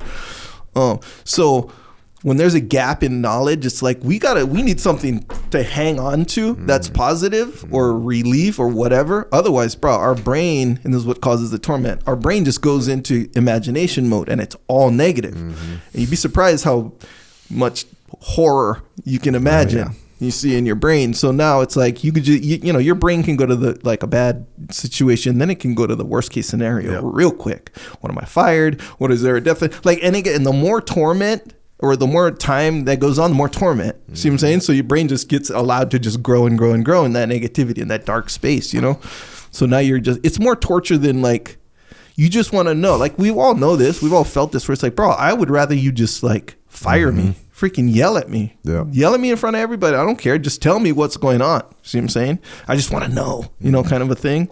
Because we don't like that torment of the unknown, And that's why they're very effective with this. Yeah, bro. So your brain is like almost like it has to latch onto something. It's just struggling, thirsting, hungering to latch onto something. Good, bad, freaking whatever.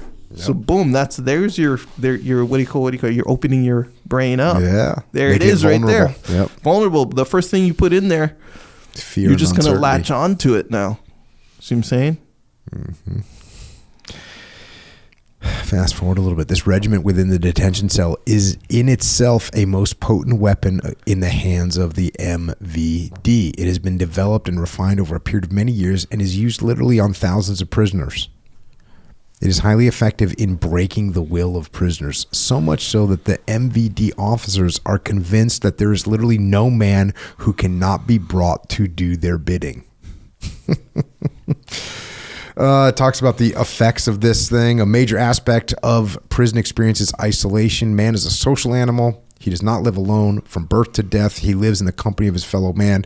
His relations are with other people, and especially with those closest to him, are most important to him, are almost as important as him as food and drink. When a man is totally isolated, he is removed from all interpersonal relations, which are so important to him, and taken out of the social role which sustains him. His internal as well as his external life is disrupted. Exposed for the first time to total isolation in an MVD prison, he develops a predictable group of symptoms which might almost be called a disease syndrome. The initial appearance, and then he starts to talk about like what it looks like. Because like remember talking about Andy Stumpf, like seeing, oh, this guy doesn't have much air left. Here's what he's going to do. Yeah. Here's what they see. Initial appearance, bewilderment. Then he becomes, after a few hours, confused and dejected. And then within a short time, most prisoners become alert and begin to take an interest in their environment. Fast forward a little bit, then they start to get anxiety. Then they start to make demands. They demand to know why they're being held and protest that they're innocent. If they're foreign nationals, they may insist upon seeing their consular officers. Some take a "you can't do this to me" attitude. Some pass through a brief period of shouting, threatening, and demanding. Try to fraternize with the guards. And then fast forward a little bit, after a few days, it becomes apparent to the prisoner that his activity avails him nothing, and that he will be punished or reprimanded for even the smallest breaches of his routine. They just know what they're going to do. Yeah, that's brutal. Fast forward a little bit, he becomes increasingly anxious, restless when his sleep is disturbed. The period of anxiety, hyperactivity, and apparent adjustment to the isolation routine usually continues for 1 to 3 weeks. As it continues, the prisoner becomes increasingly dejected and dependent. He gradually gives up all spontaneous activity within his cell and loses all care about his personal appearance and actions. Finally, he sits and stares with a vacant expression, perhaps endlessly twisting a button on his coat. He allows himself to become dirty and disheveled. They know that this is what's going to happen. Mm-hmm. It's weird, as often I always talk about that dichotomy, is that human beings are so unique, and at the same time, they all the same. Fast forward a little bit. He goes through the motions of his prison routine automatically as if he were in a daze. The slop jar is no longer an offense to him. At this point, the prisoner seems to lose any restraints of ordinary behavior. He may soil himself. He weeps, mutters, and prays aloud to himself. He follows the orders of the guards with the docility of a trained animal. Indeed, the guards say that prisoners are reduced to animals. It is estimated that the average case, it takes from 4 to 6 weeks of rigid total isolation to produce this phenomenon. That's disturbing. Mm-hmm. 4 to 6 weeks, bro, and you don't give a shit about anything. Fast forward, his sleep is disturbed by nightmares. He ultimately reaches a stage of depression in which he ceases to care about his personal appearance and behavior and pays little attention to his surroundings. In this stage, the prisoner may have illusory experiences. A distant sound in the corridor sounds like someone calling his name. The rattle of a footstep may be interrupted as a key in the lock opening the cell. God may speak to him in his prayers. He may see his wife standing beside him. His need for human companionship and his desire to talk to anyone about anything becomes a gnawing appetite, like the hunger of a starving man.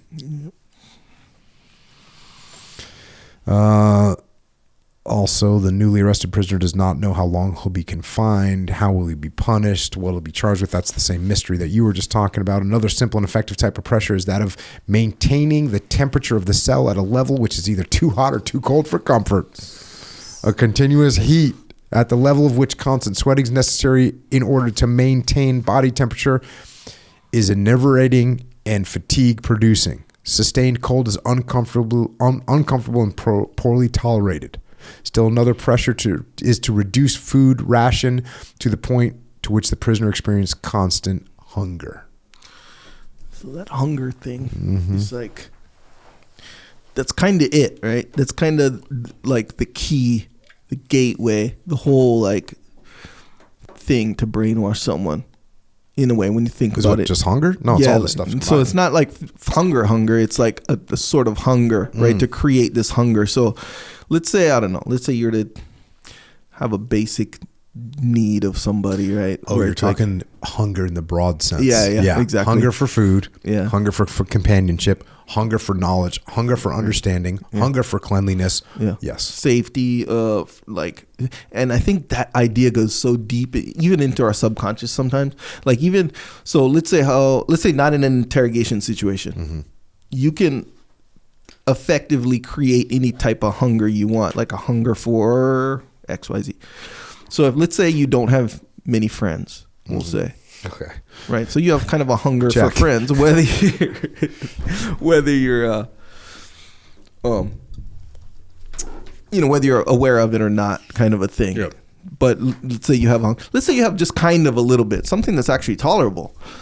I could present things to you that make having friends very, we'll call it appetizing, to kind of give you the feeling of hunger for the friend. So like, let's say, okay, let's go back to food then, right? So you know how like a food commercial, or a soft drink commercial, like it'll be like an appetizing commercial, like sizzling right off the thing. Like it'll be appetizing, So you don't even necessarily have to be, okay. So you ever watch the show Diners, Drive-Ins, and Dives? Have you ever heard of that? Okay. So it's basically this guy goes around and visits little restaurants that are diners, drive-ins, or dives or whatever. These little restaurants, cool little boutique restaurants, kind of.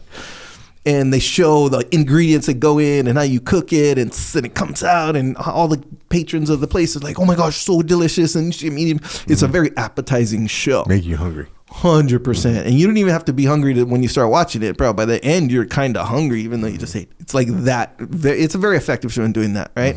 So what it does is you don't have the hunger, but it creates this appetizing environment. So now it creates this kind of perception of hunger.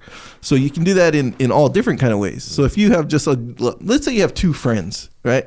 And then you can present over time a scenario where now having more than two friends, we'll say a bunch of friends, is very, very appetizing. In a lot of ways, it's like, or to diminish your current state. It's the same kind of thing. It's just inverse a little bit, where it'd be like, hey, if you only have two friends, it's kind of like you got to start asking yourself, like, why do you only have two friends? Like that kind of stuff. And over time, you're kind of like, wait a second, I need more than two friends. Then at a strategic point, you can present like, hey, under these circumstances, you can get two friends. Yep. And since you have that hunger, you'd be willing to do more things for it. See what I'm saying? Well, you're correct. And you know who your friend is going to be? The state. The good guy interrogator that's about to roll in. Exactly right. Nailed it. So, and that goes for any kind of like thing where you need relief from or fulfill, like. Well, that's the whole setup. Right. Every one of these deprivations is so they can offer it to end. Yeah. If you cooperate. Here's the kind of sinister part right there that landed on me. This whole damn thing is sinister. Yeah, funny. But this one was kind of especially sinister because it's kind of understated, whereas the temperature being a little bit too cold or a little bit too hot. Just a little bit, because let's face it, that's tolerable. But it just slowly gets less and less tolerable, right? And then when the relief comes, the relief is less obvious and then when it comes, you're like, it impacts you more than you might think. Like you ever spent a day and you just, for whatever reason, just didn't eat or didn't drink water or something like that, and didn't realize you were thirsty or hungry, and then like for some reason you eat like something super like banana, like nuts or something. You're like, these are the best nuts in the world. You know what I'm saying? So it's kind of that phenomenon in a way. Yes. So it catches you off guard, and you'd be like, bro, why am I freaking loving these nuts? What nuts my favorite? Why is nuts my favorite?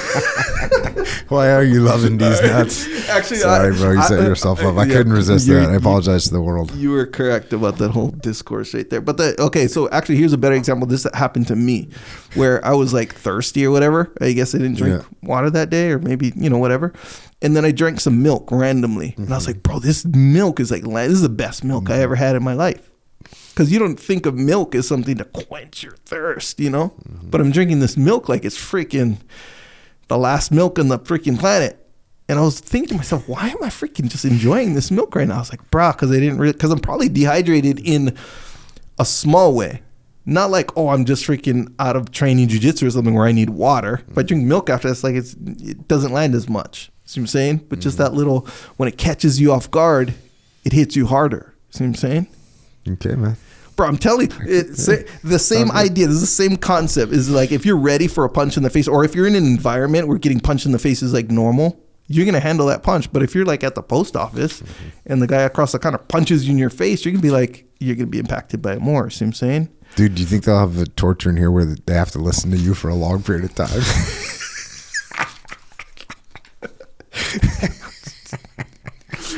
Bro, I'm telling you, this is how it works, I'm telling bro. you too, bro. I mean, straight up, bro. I'm telling you, for real. I'm telling you, For if you real. understand, you're gonna see where these things are coming from. Okay. Especially the catching you off guard thing. I'm telling you. Yeah. All right, please continue. Thank you for that. By the way, that information. The effects of isolation, anxiety, fatigue, lack of sleep, uncomfortable temperatures, chronic hunger produce disturbances of mood, attitudes, and behavior in nearly all prisoners. The living organism cannot entirely withstand such assaults. And then they talk about the interrogator. The interrogator of prisoners is a tiring and emotionally trying procedure. No formal training in psychology, psychiatry, pharmacology, physiology is included in the curriculum. So these trainers are just like, they're just dudes. These are probably the worst people. Trainees do receive information from experienced police officers on how to prepare a dossier, how to size up a man, how to estimate what sort of methods used in breaking him. But the instructors draw entirely upon police experiences. They have a contempt for theoretical psychiatry and psychology. They're just like, these are bad people, man. Yeah. These are when the job list comes out and like, what do you want to do? You're like, yo, I want to interrogate freaking prisoners. Power trip to the nth degree. The interrogation itself. Here's one line from the interrogation itself. It's not up to me to tell you what your crimes are. It's up to you to tell me. Statements which lead to a perplexed prisoner to rack his brain for an answer. Interrogation is almost always carried out at night, possibly because the physical and psychological effect of night interrogations produces added pressure upon the prisoner. He is deprived of sleep and placed in a state of added uncertainty by never knowing when he will be awakened and questioned. Typically, he will be awakened suddenly by a guard shortly after he is dropped off to sleep without explanation. He is taken from his cell and down several corridors in a small, barren interrogation room and equipped with a desk and a chair for the interrogator and a stool for the prisoner. The lighting is arranged that the prisoner can be placed in a bright light while the interrogator sits in relative darkness. Fast forward, the interrogator adjusts his attitude toward the prisoner according to his estimate of the kind of man he is facing. If the dossier indicates that the prisoner is a timid and fearful man, the interrogator may adopt a fierce and threatening demeanor. If the prisoner is thought to be proud and sensitive, the interrogator may be insulting and degrading. If the prisoner has been a man of prestige and importance in private life, the interrogator may call him by his first name, treat him as an inferior, and reprimand him and remind him that he's lost all rank and privilege. If it is known that the prisoner has been unfaithful to his wife or has committed some crime such as embezzlement, the interrogator may blackmail him by threatening exposure or punishment unless he cooperates. All these and many other tricks may be employed. So again, I just keep thinking of Andy Stump, just knowing what to do to break people underwater. Because I think Andy Stump he was a BUD/S instructor for like 3 years, and he only passed like between 2 and 4 people the entire time. Almost invariably, the interrogator takes the attitude that the prisoner is guilty and acts as though all his crimes are known. It goes through this. The first interrogation sessions are nearly always concerned with a complete review of the entire life experience of the prisoner. Dude, I think you could make the interrogator quit. Thank you for that. The interrogator wishes to know about a prisoner, about a prisoner's background. The review of the prisoner's life may occupy several interrogation sessions, like a lot. It has several purposes. First is purposes to complete the prisoner's dossier. It's so fitting, dude. Imagine that. You just turn the tables on the interrogator and just break him by not stop talking. Bro. That's how I feel today, dude. No, I feel it in my heart. The thing is, you're kind of right. And it's a thing, too. So you ever... I'm trying to think if this was Exhibit A. I don't know if it was a joke or not, but it was like a girl who got kidnapped. Mm-hmm. And then she convinced him to let her go. Oh, yeah. Actually, I think it was a joke. because the girl But you can see it wouldn't shut happening. up. Yeah. But yeah, I think in a way That's how it's I'm like feeling right now. it's like the table's being turned though. Yeah. Where it's like, hey, if the girl who got kidnapped starts to kind of play almost in a way the good cop to the kidnapper, like, oh, the guy's like, oh, wait a second, like she turns the tables on him in a way where now she's brainwashing him, giving him a little bit of what he's already hungry for or whatever. See what I'm saying? Yeah, that happens. It's been happening a lot lately. The prisoner taken from his cell after a long period of isolation, safety, and despair usually looks upon the first interrogation as a welcome break. This is what you were getting at. The mere opportunity to talk to someone is intensely gratifying, usually as much taken aback by the fact that his crimes are not specified and his guilt is assumed. They're getting treated right out of the gate like you're just guilty. And then there's pressures applied by the interrogator. This was your recommendation. Relatively friendly attitude is how they started off. And then after a while, the interrogator becomes hostile, begins to apply pressure. Some of the pressures which can be applied simply by altering the routine with which the cell has been described.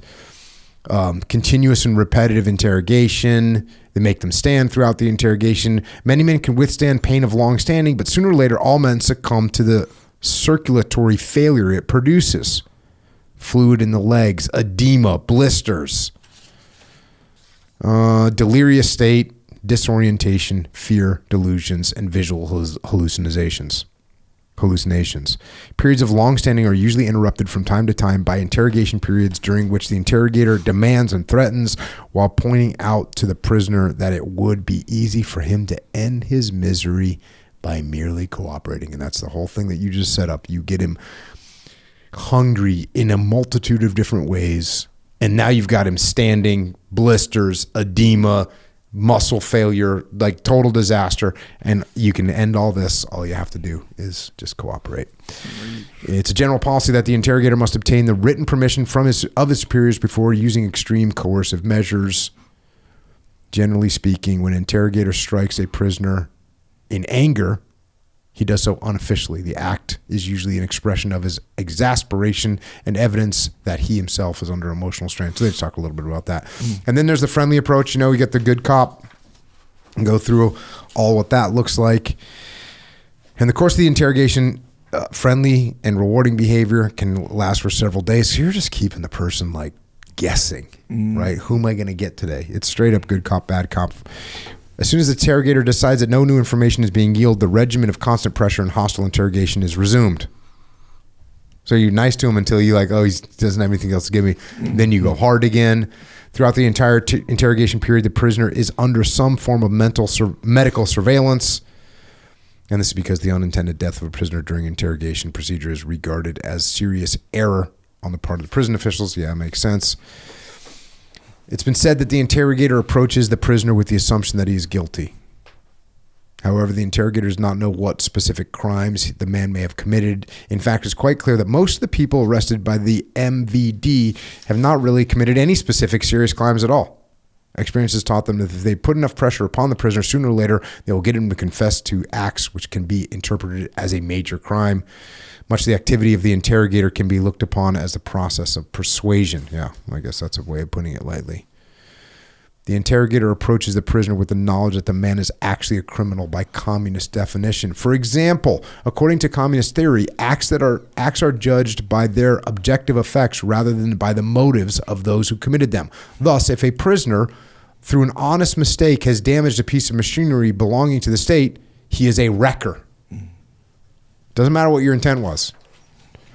Ultimately, under constant pressure and persuasion, a prisoner usually agrees to some statement to the effect of, by communist laws, I am a spy.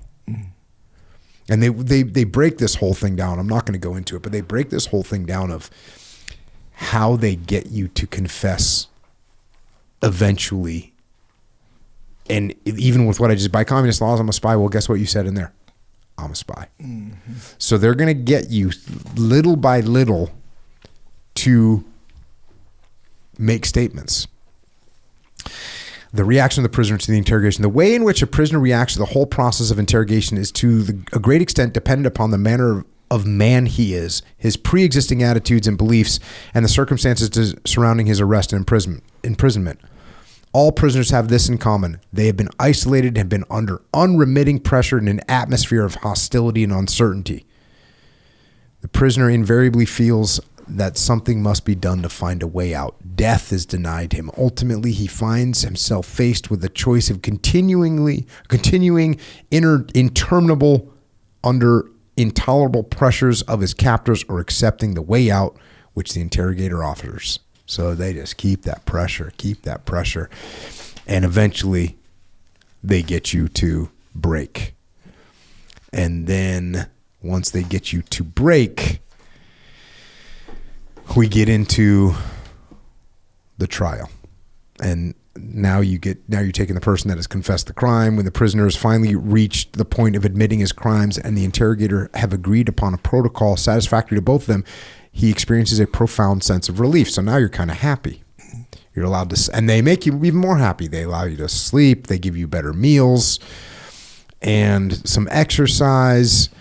And then they'll have this show trial confession, which will be made publicly.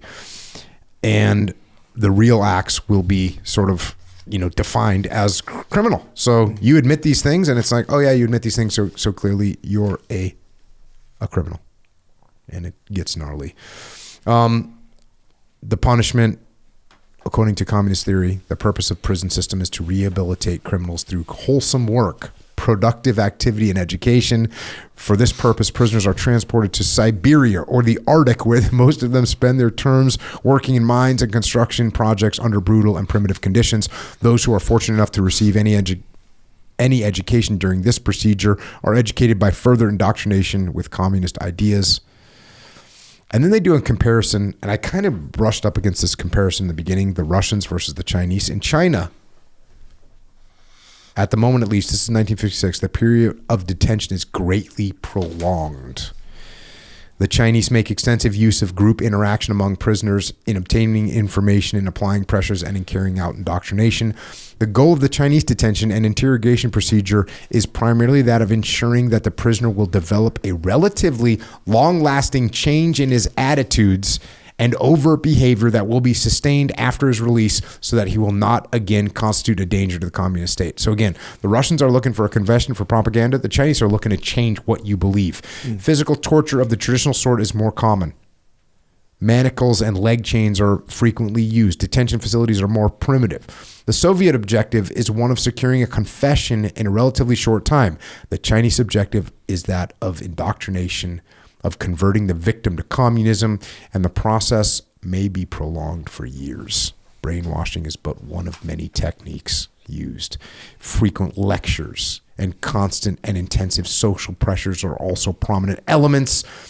Some persons who have emerged from Chinese prisons have been characterized by amazingly altered political beliefs and immediate loyalty to communism. They have indeed been described as the most thoroughly brainwashed of all. While the story of the Chinese indoctrination is an interesting and impressive one, we believe that it is the interest of clear thinking to confine our use of the term brainwashing to the systematic breakdown of the personality, which is deliberately brought about for the purpose of securing false confessions. I think that they say that. I mean, to me, it's much more horrific to think that you actually now believe in communism as opposed to you made a coerced confession. I don't know why they say that. Maybe that's because they needed to defeat propaganda. And if you make a confession, then I'm like, oh, don't worry, he's just brainwashed. But if you really truly believe it, it's like, well, is he really brainwashed, or is there something to it? I don't know. I'm not 100% sure why they break it down like that. The process of brainwashing is essentially one in which two paths are being followed. One is the demoralizing process, the result of which is to reduce the victim's critical faculties to the point where he no longer discriminates between true and false, logical and illogical. And again, these are the kind of things where, this can happen to you in life, right? You can be in a moment in life where you're so demoralized and things aren't, when somebody tells you, hey, if you work hard, it'll pay off. Then you work hard, it doesn't pay off. You're demoralized. Yeah. And what you think is true turns out to not be true. And that's the kind of thing where people are exposed. They're vulnerable to this brainwashing. especially when you lose your job, even though you're working hard, and now you're pissed off, and now you jump online, and now you're looking at, videos and watching reels. Mm-hmm. Shit's starting to land a little bit too much. Well, you'd think, actually, when you think about it, even a little bit, that is going on to most people in a lot of ways. Where, I mean, not to some crazy degree, but when you think about wait, which part is going on? Brainwashing and the whole 100%. demoralization process and like that whole thing. I mean, it almost stands to reason that pretty much anyone, like let's say you see a homeless guy on your freaking corner or whatever. It's almost like it stands to reason that he went through that process too, where it's like, hey, especially when you map out something and you think, oh yeah, I'm going to get this certain payoff or whatever, and it doesn't come, or it doesn't come yet or whatever. And then, you slowly get demoralized, and then you have this, we'll call it a hunger for something else. Mm-hmm. It gets filled with the first thing available, or you're hanging around the wrong people, or both, or whatever. And then boom, now you're off to the races on that path. Now and then you get that small payoff and you want it again. Yeah. You forget about that original path that you were kind of on. See what I'm saying? That demoralization process has taken hold. Mm-hmm. So essentially you get brainwashed into your current position. Well, what you're talking about too is the second part here. It says the other is the reorganizing process in which he is required to construct his confession, elaborate it, defend it, and believe it. These are two processes which are going on all the time. Through the initial softening up, usually proceeds the intensive interrogation and the initial construct of confession. And then they go through this like hypothetical schedule of brainwashing and the softening up. That's what they call it. Unpalatable food, regimented exercise, and use of toilet facilities. Isn't it weird how you think of like just taking away privileges from people and just, you can only go to the bathroom when I say. Yeah. Withholding of reading materials, deprivation of tobacco, strict regulation and conditions of position of sleep. And then we get into the following emotional states are created within the individual during this systemic course of brainwashing. 1, a feeling of helplessness in attempting to deal with the impersonal machinery of control.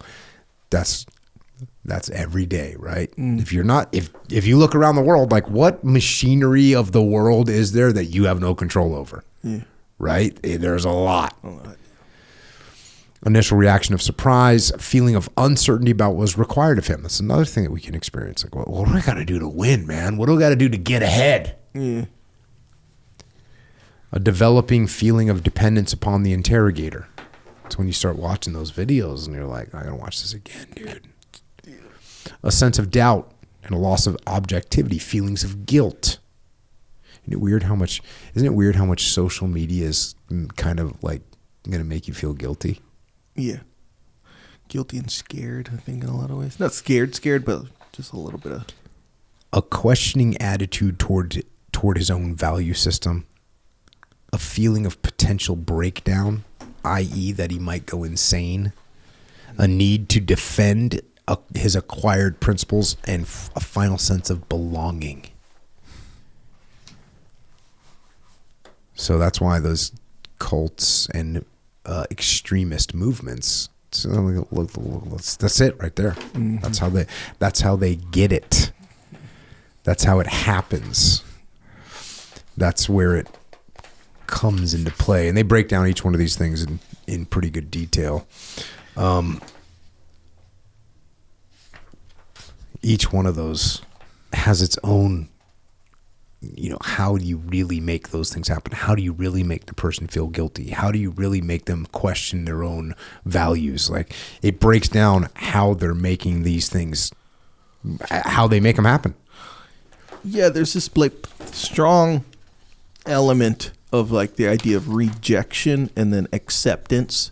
So like, people have this fear of rejection. Mm-hmm. I think that goes way deeper, and it's way more, we're way more sensitive to it than I think a lot of times we admit. Mm-hmm. Like, I guess that's like why people are scared of public speaking a lot of the time.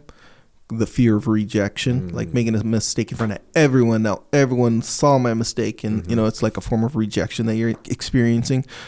And then when you have a chronic rejection, perception of rejection, it's like acceptance is the most massive like freaking fulfillment there is.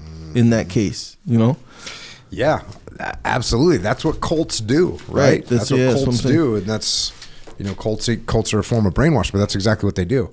You take, and like you pointed out, you take these people that are already, maybe they don't have the closest family ties, maybe they're not in a good situation where they're living, and they're just super vulnerable. They're looking for acceptance. They're looking to be part of something. Yeah. That's what gangs do too, right? Like, oh, you don't have any friends? Cool. We're not just friends, we're brothers. Yeah. Let's go.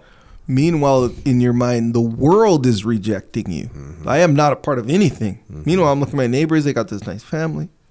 I'm looking at the football team over there. You know, they seem like this team, but I can't play football. I suck or whatever, right? I'm rejected by the football team, by the world. Like, my environment is currently rejecting me. And then, you get somebody who's like, hey, come hang with us, you know? That probably feels good, you know? Hello, extremist world. What up? What are we doing? What are we doing? Yep. Oh, you kind of look like me. That's what I need over here. Mm-hmm. Like, you're one. You can be one of us. You are one of us. You are born one of us. You ever watch Higher Learning? Remember that show? That movie, Higher Learning? When the guy, there's like, they go to college and there's all these different groups. There's like kind of the Black Panther-ish group, has Ice Cube in it. Omar Epps in there, and then has, what's that guy's name? Michael Rappaport. Mm-hmm. He's in there, and he's this guy where he's directionless. He's constantly getting like kind of rejected in one way or another. He's from Idaho, you know, kind of this kind of not antisocial, what do you call it? Socially awkward type dude. Yep. And he's reading, and then just this mysterious figure like rolls up to him and it's like, hey man, what's up? What are you reading? He's like, tells him the book. He's like, oh, that's a good book, man. Like full, like some acceptance. And he's like, yeah, man, you know, like he's kind of weary, like kind of like, what's up with this guy, you know? And he's like, no. And he's like, hey, I'm not gay, man. Get off me, or something like this, right? Like, don't. And he's like, first off, I'm not gay. He's like, no, I'm just wanted to see if you wanted to come hang with us. That's all. And he's like kind of confused. He's like, wait a second, this guy's, because he's so used to the rejection. And he's like, bro, this guy's kind of accepting me, you know? So he kind of goes with him. And then turns out it's like this white supremacist group, and he just buys right in. And he ends up like killing some people and all this stuff or whatever. Was it based on? I don't know. Is it based on like a true story? I don't think it was based on a true story, but a lot of these Michael elements. Rappaport's a comedian though, right? Yeah, I think he's a funny. Yeah. But isn't he like a comedian? Yeah. Isn't that his job? Yeah. But it is not a comedic role at all. It was like one of his earlier ones. I was waiting for the punchline. No, it's a serious one, but it's you can tell it's kind of a caricature of all these little separate elements that can happen in college campuses at the time. A lot of exaggeration, because there's like, you know, like the like sniper shooting type scenarios where you get, you know, it's like that. It ends up like that, but it does kind of highlight all the different elements of college, you know, and they kind of make it exaggerated or whatever. But yeah, that's it. But anyway, it does play on that right there. The world is rejecting you, and you'd be surprised what you can get accepted into and buy into, you know, when you're in that situation. It shows it. The last little section I wanted to cover here is because I think it's a good little system that they used. So check this out. Incessant questioning of this type tends to arouse doubts based upon irrational guilt feelings. The prisoner begins to question the very fundamentals of his own value system. One brainwashed priest reported that after interrogation, he really began to feel intense guilt about the very missionary work which he had devoted his entire life to. Constantly, the prisoner must fight off potential breakdown. He finds his mind is going blank for longer and longer periods of time. He cannot think constructively. If he is to maintain any semblance of psychological integrity, he must bring to an end this state of internal conflict.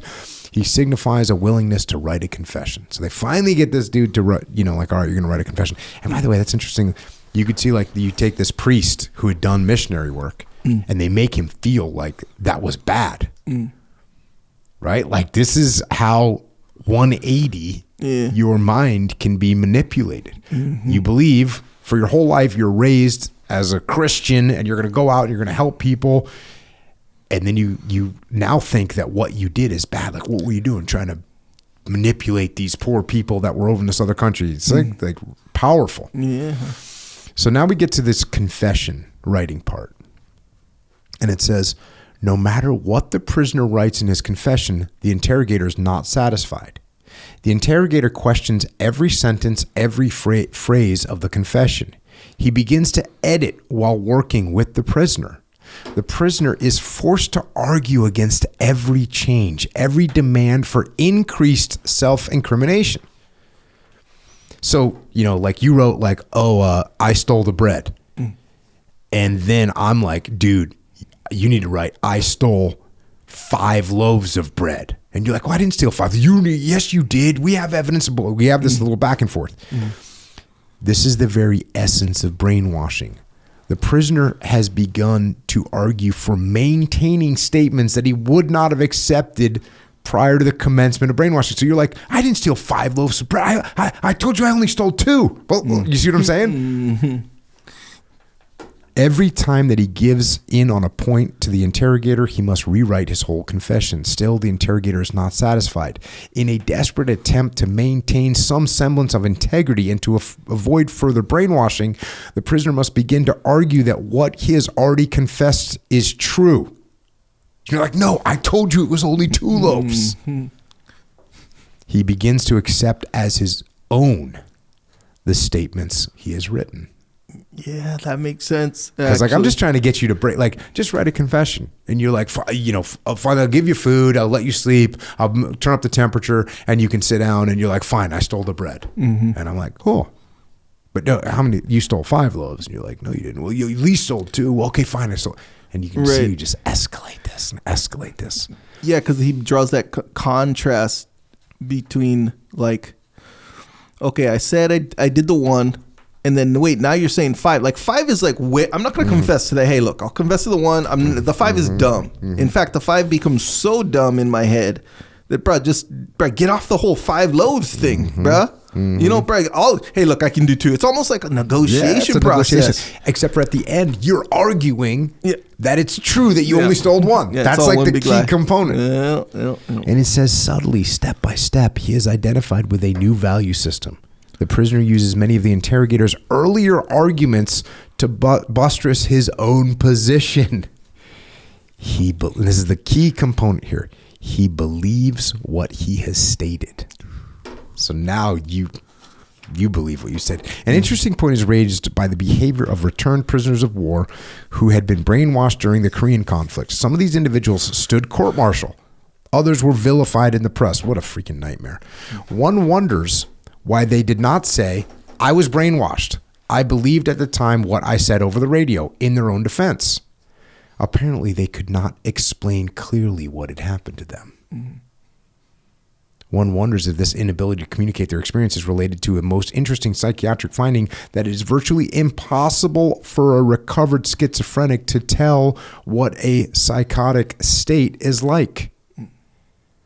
All that he can say is that it is unimaginably horrible. Similarly, some of the brainwashed have characterized their own experience as indescribable. Which, to me, that little statement there is like, we are being brainwashed, and of course, we don't know it. If you had friends, like, let's say during the COVID time frame, where like people will, their values changed drastically. And you'd be like, well, you didn't used to think that way. And they couldn't understand that you saw this radical change that had taken place. Did you see some of that? I was pretty sheltered during the COVID time, so no, I did not see that. But you see it online or whatever. 2 people going back and forth, all this stuff. But no, not in my real life. But that I'm an exception. I mean that's a one example to me of people that you go, dude, like you didn't used to think like that. Yeah. And now you're saying that. Yeah. Like, are you sure this is are you sure about that? Yeah. Yeah. So we'll close this out. There's a little section called Aftermath. And this is just to reemphasize what I just said. The victim literally forgets many of the events that occurred during the brainwashing process. Yeah. So we literally don't know who we were, which is very scary. Very scary. I could see it though. I could totally see it. And if you just kind of look around, you can see evidence of like how this is all just very, very like for sure obvious almost. But I think that's the biggest warning is that you won't feel this happening. Yeah. So right. Yeah. Oh yeah. It'll sneak into your mind and change you. And look, we're not against change. If you're adapting better viewpoints and your growth in your perspective, hey, that's great. But just be careful and be suspicious and question things and question what you hear and question what you see and question what you think and just employ critical thinking, right? And I think it's good to know the persuasion tactics. Like when you watch a YouTube video, you should understand that they're trying to persuade you. I don't care what YouTube video. There's probably 5% of YouTube videos that aren't trying to persuade you in one way or the other. They aren't trying to make like to put together just a raw informational video would be very, very difficult. So just about everything that you're seeing, just about everything that you're absorbing, just everything that you're reading, they're trying to persuade you. And at a minimum, they're trying to make you think different. And like I said, sometimes that's good. Sometimes people trying to open your eyes to see some new reality. Great. Just be careful. Just be careful.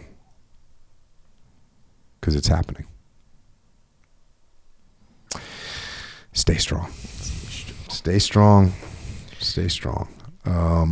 Speaking of staying strong.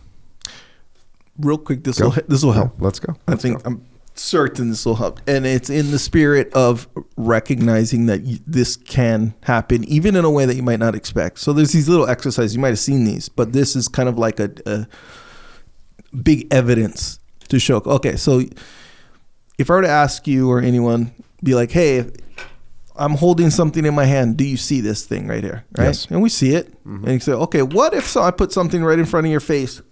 Do you think it's possible that you just wouldn't see it? If I put it right in front of your face, that you just physically would not see it, even though it's literally in front of your eyes. Seems like there's cases where that could happen, but it seems unlikely. It doesn't land on you like obvious, right? Yep. Okay, so there's these little exercises. You might have seen this, like a video. Just right? the gorilla one? The gorilla one, yeah. Exactly. I was actually going to say, well, there's that video where you watch the people passing the basketball and you miss the gorilla. Yeah. So that's kind of the story of your whole brain in straight up. That's the story of your brain. It's like it has this, it needs, it has that, it's paying attention to, it has this and that, this and that. Certain things it just accepts as it is. See what I'm saying? And it's all wonky. Like, we don't know. A lot of that is just some big dark area, that we don't really know. Varying degrees of knowledge, we'll say.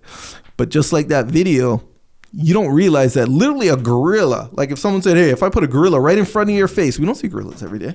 Put it right in front of your face, would you see it or would you literally not see it? You'd be like, no, it's pretty, can't imagine a situation where, if you didn't see that video, can't imagine a situation where I wouldn't see it. The video is, you get told, count the number of passes between these 5 people that are holding a basketball. How many times do they pass it to each other? Yep. Boom. And then you watch the video and you count them and you go, the video's over and they go, how many passes? And you go, 17. And they say, did you see the gorilla walk through the center of the circle of people passing the ball? And you go, there was no gorilla. And they go, watch it again. Yep. And you go rewind, watch the exact same video, and sure enough, gorilla walks right through there. Exactly. And you missed it. Yeah.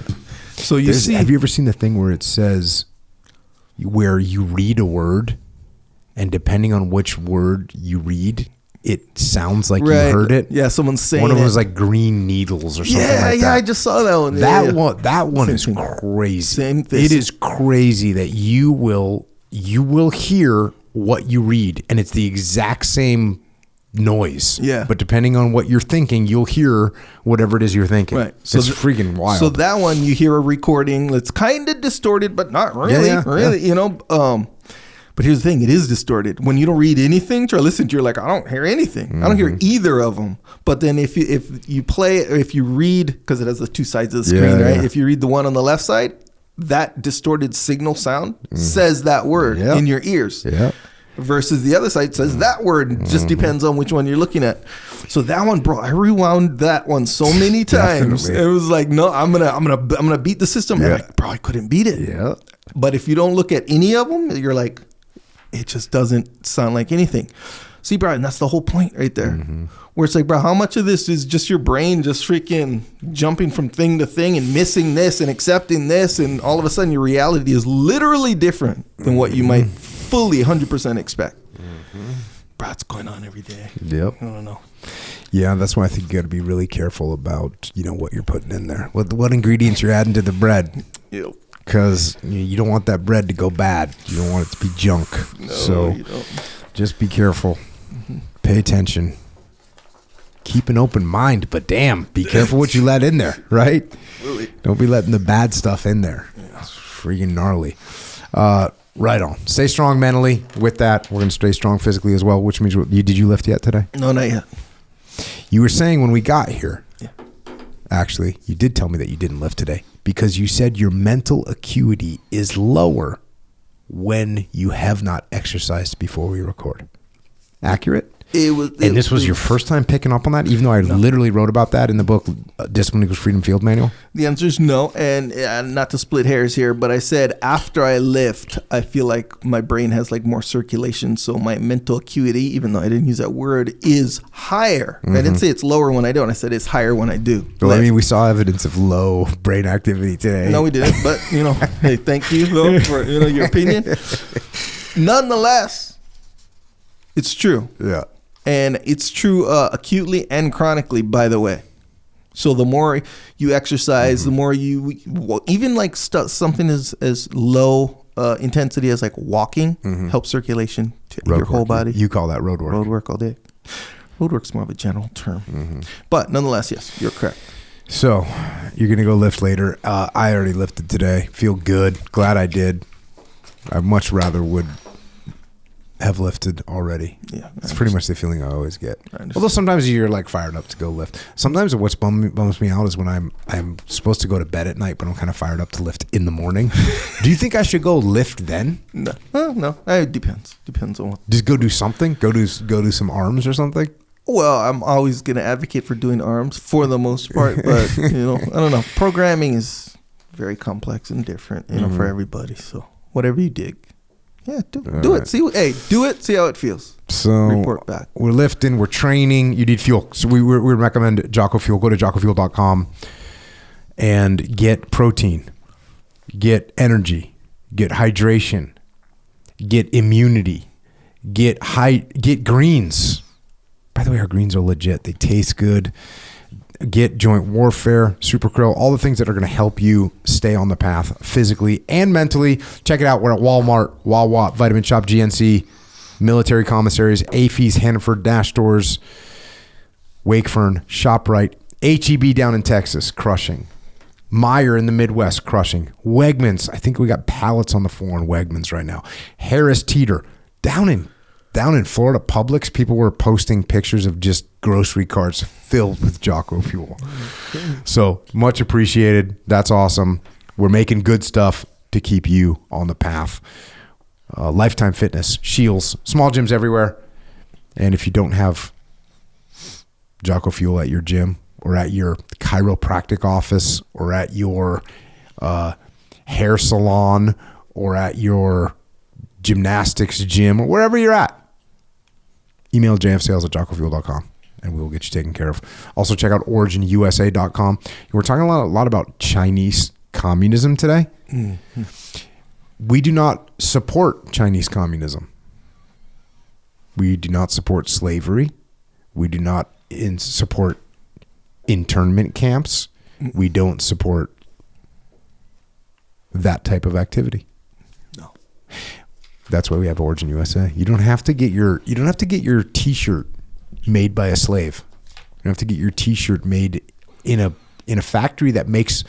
In the Chinese factory they make T-shirts and the destruction of the environment. They make them both there. You don't have to participate in that. You can go to originusa.com. You can get boots. You can get jeans. You can get T-shirts. You can get hoodies. You can get jiu-jitsu gi. Did I say jiu-jitsu gis? You can get jiu-jitsu gis, rash guards, hunt gear. You can get everything that you need. Training gear for life. All made 100% in America by freedom with American-made materials. Go to originusa.com and support America. There's no tariffs on this gear. No tariffs on the material. It's not. There's none. Why? Because it's made in America. Tariff free. Let's go. If you know, I've noticed Pete's been putting out some footwear hype. Yeah. Like they're gonna be doing more. Some of those shoes that I don't know if they're out yet or what, but some of those shoes is like kind of more like the casual ones. Those are kind of my speed. Those look freaking sick. Yeah, we're gonna have some. Looks like we're getting close to having some. What do you call them? I believe the term is lifestyle shoes. Okay. Yeah. Good. But by that I mean sneakers. Yeah. And by that I mean the kind of sneakers that you could skateboard in. Yeah. You know, which should kind of let you know what we're coming with. So we're working on it, man. Yeah. Luckily, some of these sole manufacturers that make the soles of shoes, they've brought some of their equipment back to America. Oh, damn. And so now, because we can't, look, we hold the line. Yeah. We're not making it unless it's American made. So now that we have some of these American sole manufacturers bringing back to America their machines, now we can make some sneakers here in America. So there we go. Yeah. Let's go. OriginUSA.com. Check it out. Well, yeah. Also, Jocko has a store called Jocko Store. JockoStore.com. This is like, when you're representing on the path, right? We're staying strong. We're staying active, staying capable, right? Keeping the discipline so that we may have freedom. You know what I'm saying? Anyway, you're representing discipline equals freedom. You can get your shirts and hoodies. We got some socks. I know it built a lot of hype on the socks. And you still haven't sent me a pair. By the way, did you give me my freaking... What, your shirt? Yeah. Shirts? Yeah. Hey, they're coming. I promise. Told you, hey, by the end of the month, that's when I can determine. And yeah, you got it. How about this? I'll send them to you today. How about that? Is that cool? Okay. Nonetheless. That'd be nice. Nonetheless. Okay. For everyone else, discipline equals freedom. The idea of good, right? Sometimes we want to represent. This is where you can get it. So yeah, JockoStore.com. A lot of good stuff on there. Check it out. Some hats on there as well.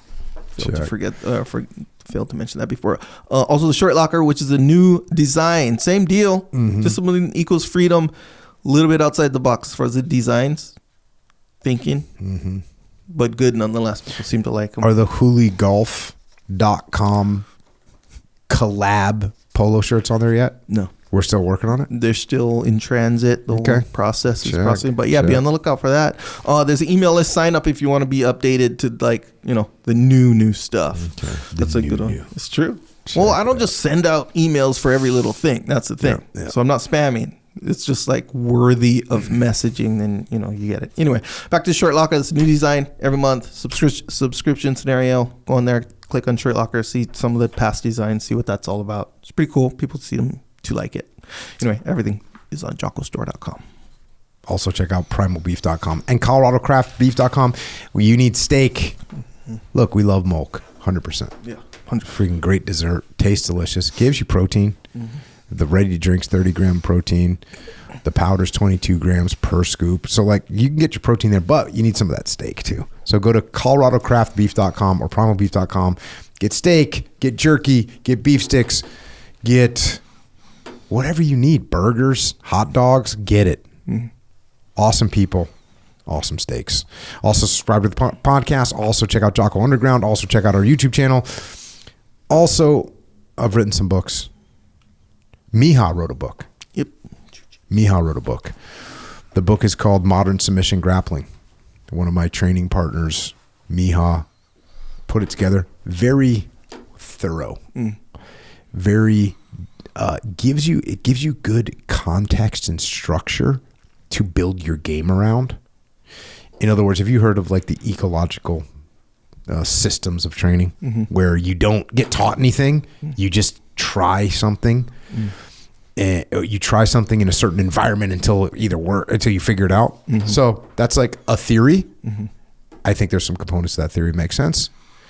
But I also believe that having learned many things in my life, it's good to be able to put information into a structure with context. Yeah. And one thing that is very powerful about Miha's book is it will help you take information of jiu-jitsu and put it into a structure with context so you'll be able to adapt it more easily. So check out Miha's book. Also, I've written a bunch of books. I haven't written any jiu-jitsu books. Well, I guess Warrior Kid's kind of a jiu-jitsu book, so you might want to check those out for kids. We got a bunch of books. Leadership, kids' books. Check them out if you want to. Also, we have a leadership consultancy, Echelon Front. We just got done with the muster down in, what was it, San Antonio? The next one is in Orlando in December. So it's going to sell out. If you want to come down there, come and check it out. We have a couple of slots open left on the council, which is up in Northeast Washington State. It's a very small group of leaders that show up there, and we get very granular, solving the problems inside your organization, inside your team, inside your life, quite frankly. So if you want to do any of these things, or you have a business and you need leadership help inside your organization because you have some kind of problem, which all problems are leadership problems, we can help you with those as well. So for leadership, go to echelonfront.com. Come to one of our events or bring us into your company. Also, we have an online training academy, extremeownership.com. These principles that we teach, you must learn in order to lead and in order to travel through the world and make progress. We will help you. We'll give you the skills that you need. Go to extremeownership.com. Also, if you want to help service members, active and retired, you want to help their families, you want to help Gold Star families, check out Mark Lee's mom, Mama Lee. She's got an incredible charity organization that just does an outstanding job helping our veterans. If you want to donate or you want to get involved, go to americasmightywarriors.org. Also check out heroesandhorses.org. And finally, Jimmy May's organization, beyondthebrotherhood.org. And if you want to connect with us, you can go to jocko.com, or you can check us out on social media. Just be careful because there's an algorithm there, and it's going to brainwash you, fill your mind with a bunch of shit that you don't need. So don't let that happen. But you can check in with us real quick. I'm at Jocko Willink. Echo's at Echo Charles. Just check in real quick and then get out.